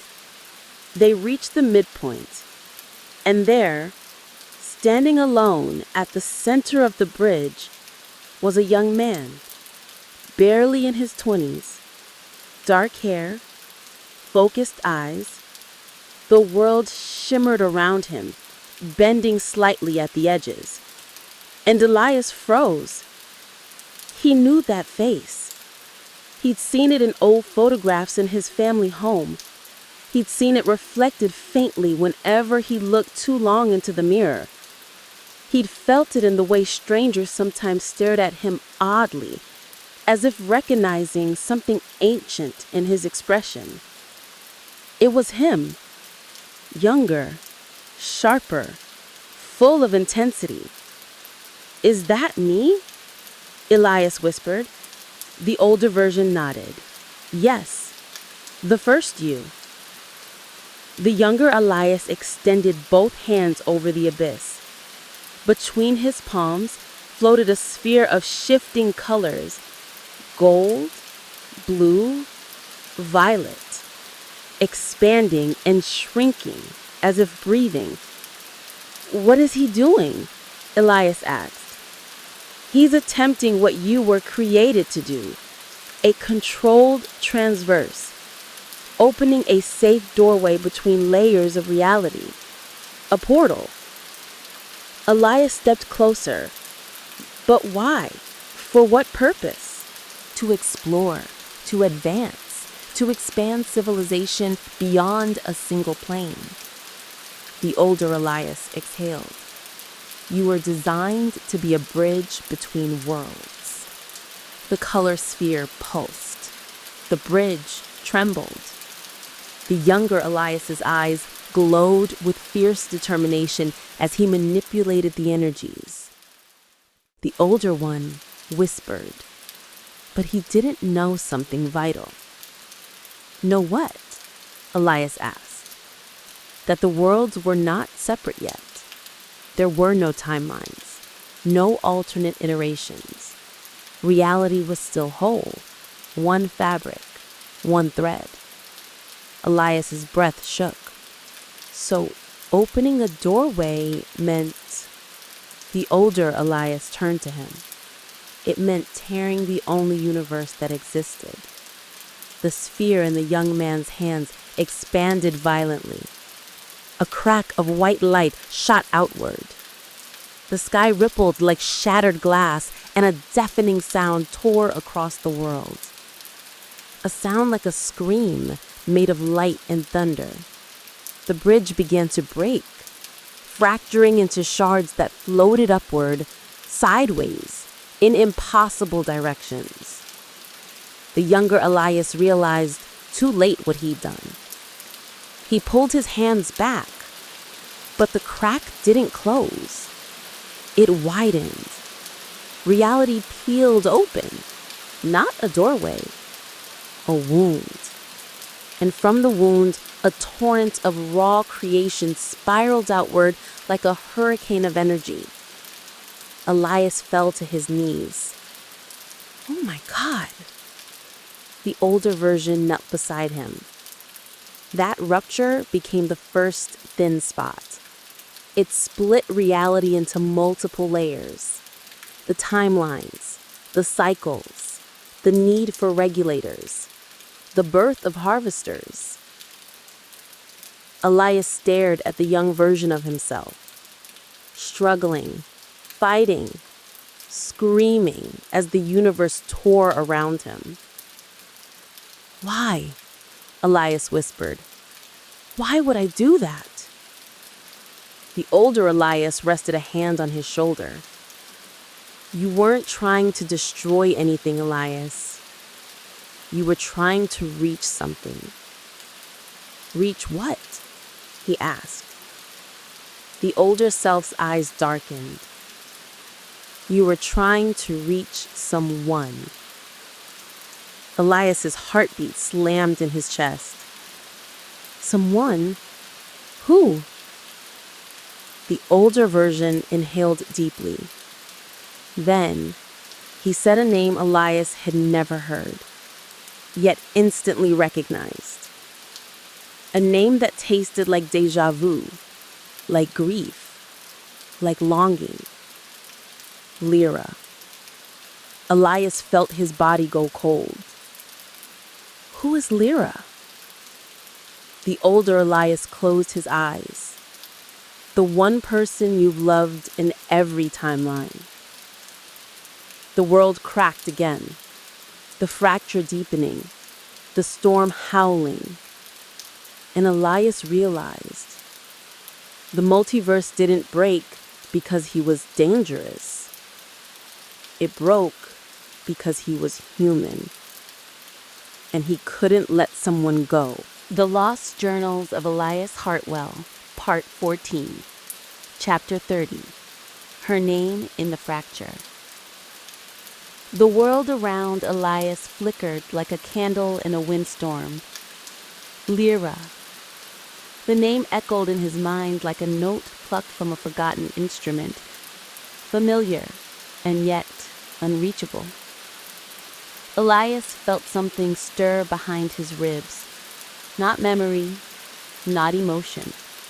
Something deeper. Something ancient. He stared at the collapsing scene before him, the younger version of himself struggling against the rift ripping the world apart, the sky splitting into shards, the bridge twisting into impossible geometries. Tell me, Elias whispered, who is Lira? The older Elias didn't answer right away. Instead, he walked to the edge of the fracturing bridge and looked down into the swirling void beneath. What do you see? He asked. Elias approached cautiously. He gazed into the abyss. At first, only violent violet storms, then shapes, then faces, then whole scenes shifting like reflections on water. A woman, standing beneath a tree made of light, her hair like silver fire, her eyes glowing softly as she reached out to someone, to him. His breath caught. "I know her," he whispered. The image rippled and vanished. The older Elias turned. "You knew her before the fracture, before the division of worlds, before time had branches." Elias's throat tightened. "I loved her." He heard the truth in his voice before understanding it. "Didn't I?" The older version nodded slowly. "You loved her enough to break the universe." Elias staggered back. No, I would never." "You did," the older Elias said gently, "and you've been trying to find her ever since." Elias shook his head violently. "But I don't remember her." "Of course not," the older him murmured. "Memory can be erased, rewritten. But longing survives." The sky cracked again, a line of white fire zipping across the heavens. The younger Elias screamed as he tried to contain the wound, but the force overwhelmed him and hurled him backward. The rift exploded, and reality split. Not in two, not in three, in infinite directions. Infinity branching from a single heartbreak. The older Elias gestured at the cosmic hurricane unfolding around them. This is the moment the cycles began. The moment where one universe became many. Elias watched as the first world shattered like a dropped mirror. Pieces of it spiraled outward, each shard containing its own version of reality. Different skies, different histories, different futures, different versions of him. And in the center of it all, a figure hovered in front of the expanding rift. A woman, her outline blurred by light but unmistakable. Lira. Her hand reached toward the crack, as though trying to hold the broken edges together. Elias's breath trembled. "She tried to stop it," he whispered. "She tried," the older Elias said, voice heavy. But the fracture sucked her in. It tore her across the newborn branches of time. Elias turned sharply. "Where did she go?" The older version looked at him with an expression that carried centuries of sorrow. "She didn't go anywhere," he said softly. "She went everywhere." Elias felt the ground tilt beneath him. Everywhere? In every timeline, in every world, there is a version of her, scattered, fragmented, echoing the original. Some versions live ordinary lives. Some never live at all. Some become legends. Some die before they're born. And that's why I exist in every world too. Because you're searching for her, the older Elias said. Across eternity, across cycles, across fractures you created. Elias pressed his hands to his face. "This is too big. I can't fix this. I can't even process it." The older Elias walked closer. "You don't need to fix the multiverse. Never were meant to." Elias looked up, eyes burning. "Then what am I supposed to do?" The older version pointed at the rift. now stabilized into a spiraling tunnel of fractured light. Inside, the image of Lira flickered like a trapped star. "You must find the original her," he said, "before the regulators erase all divergence, before the harvesters extract the primal timelines, before the anchor field collapses every cycle." Elias stepped closer to the rift, drawn like a moth to flame. "But how?" he asked. "I don't even know where to begin." The older Elias smiled faintly. "That is the one part you've always understood." He placed a palm on Elias's chest, and Elias felt a surge of something electric and warm, rushing through him like liquid light. "You were made to cross worlds, Elias." The rift pulsed. A deep, thrumming tone filled the air, resonating with Elias's heartbeat. The older Elias stepped back. "Your journey doesn't begin where you come from." He gestured to the swirling vortex. "It begins where she fell." The young version of Elias, inside the memory, broken, defeated, illuminated by the shattering universe, lifted his head. He reached toward the rift, toward Lira, and vanished. Elias's body trembled. He took one final breath.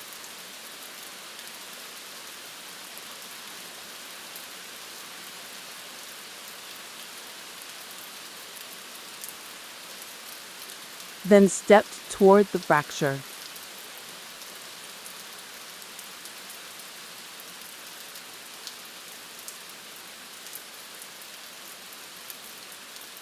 "Where does it lead?" he whispered.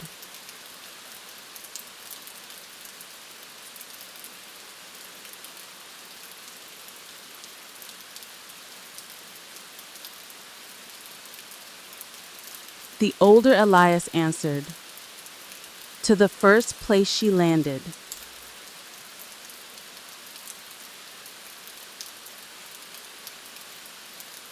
The rift widened, light swallowing the shattered world, and Elias stepped into the storm. Chapter 31. The First Landing. The rift swallowed Elias whole. Light and darkness folded over him like tidal waves, pulling him through tunnels of fractured history. He felt worlds rush past, a city of floating spires, a frozen wasteland under 3 moons, a burning desert with time loops spiraling like tornadoes. Then, silence. He landed on warm stone. A breeze swept across his face, carrying the smell of flowers and old rain. He stood in the ruins of a vast circular temple, its walls cracked and overtaken by vines. Dozens of broken pillars leaned like tired giants. The sky above shimmered with a soft, unnatural glow. And at the center of the ruin, a ripple of light. A figure sitting on the ground. A woman. Her back turned. Her silver fire hair unmistakable. Elias's heart tightened. "Lira." She turned slowly. Her face was gentle, tired, but unmistakably real. Not an echo, not a memory, not a fragment scattered across timelines. The original. Her eyes widened. "Elias?" His breath broke. She remembered him. He took a step toward her, but she lifted a trembling hand. "Careful. The rift. It changed things. I'm here, but I'm not whole." He knelt beside her. "Neither am I." Her lips curled into a faint smile. For a long time, I thought you were gone, that the universe had swallowed you. Elias shook his head. No, I broke it trying to reach you. Lyra's eyes filled, shimmering like molten silver. You always were stubborn. Only about you. She let out a soft laugh, the sound he'd felt in his bones long before he remembered her name. But the ground trembled. From the far end of the ruins, a cold blue shimmer rose, and distortion in the air twisting into a geometric vortex. The Regulators had found them. Lira stiffened. They're coming. If they extract this origin point, every version of us dies.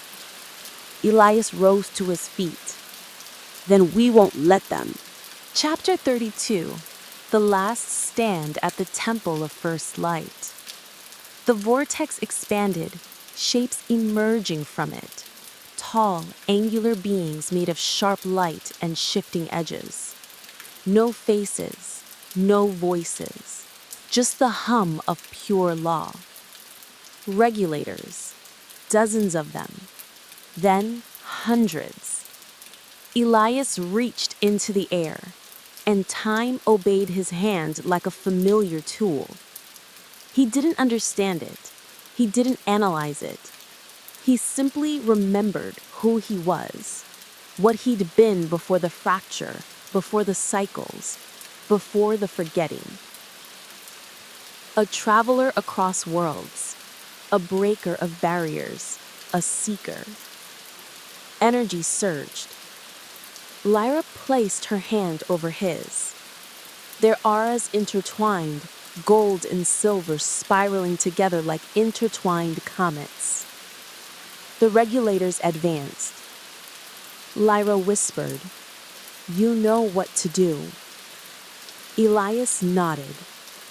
He touched the fabric of the air and tore it open. Not a rift, not a fracture.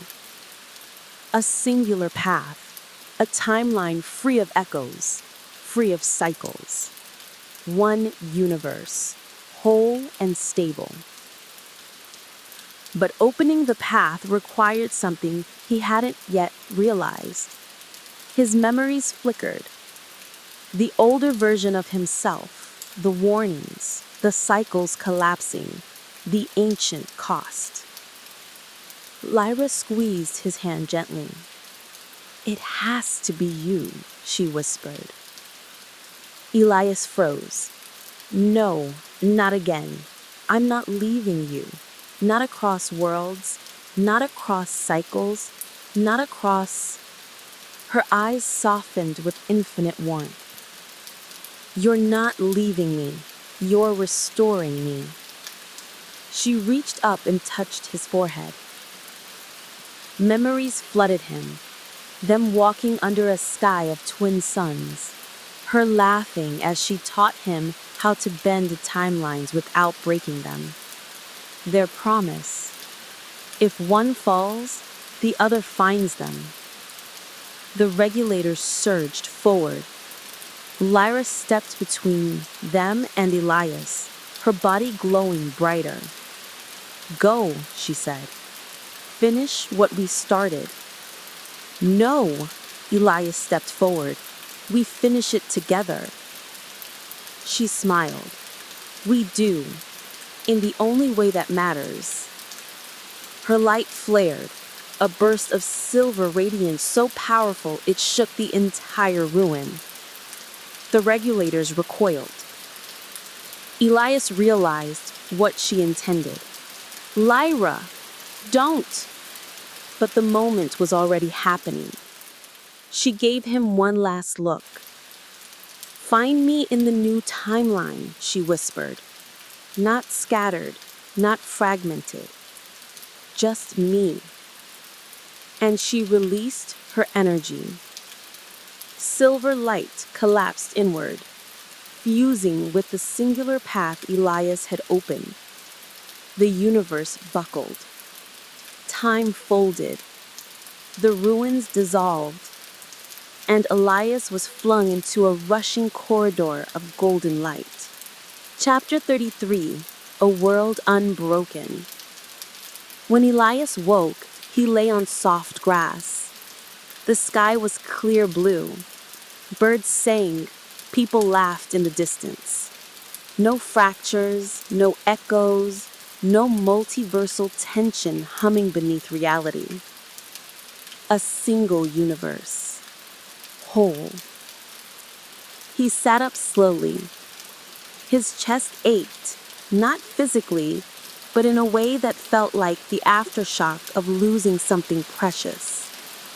But when he touched the ground, he felt stability. When he breathed, he felt alignment. He had done it. He had reset existence to one continuous timeline, one in which neither he nor Lira were shattered into infinite variants. But one question burned. Was she here? He stood and walked toward the sound of voices. A small town lay at the edge of a lake. Children ran through the streets. Vendors opened market stalls. Fishermen pulled nets from the water. Normal life. Beautiful life. And then, a woman stepped out of a cafe, carrying a cup of tea. Silver hair, warm smile, real, whole, unbroken. She looked at him curiously, tilting her head. I'm sorry, but do I know you? Elias swallowed. Not pain, not loss. Hope. He stepped closer. Not yet, he said. But I've been looking for you for a very long time. She held his gaze. Something flickered in her eyes. A spark of recognition without memory. Elias, she whispered, not knowing how she knew his name. His breath trembled. Yes. Lyra smiled, warmth blooming like dawn. Well, she said gently, then I suppose we should start over. Elias swallowed slowly. A new timeline, a new beginning, the universe whole again, and the person he had crossed eternity to find standing before him. Not lost, not scattered, here, together. He smiled back. I'd like that, very much. They walked side by side toward the lake as the sun rose over a world restored, a world in which their story could finally be lived, not chased. And the cycles ended.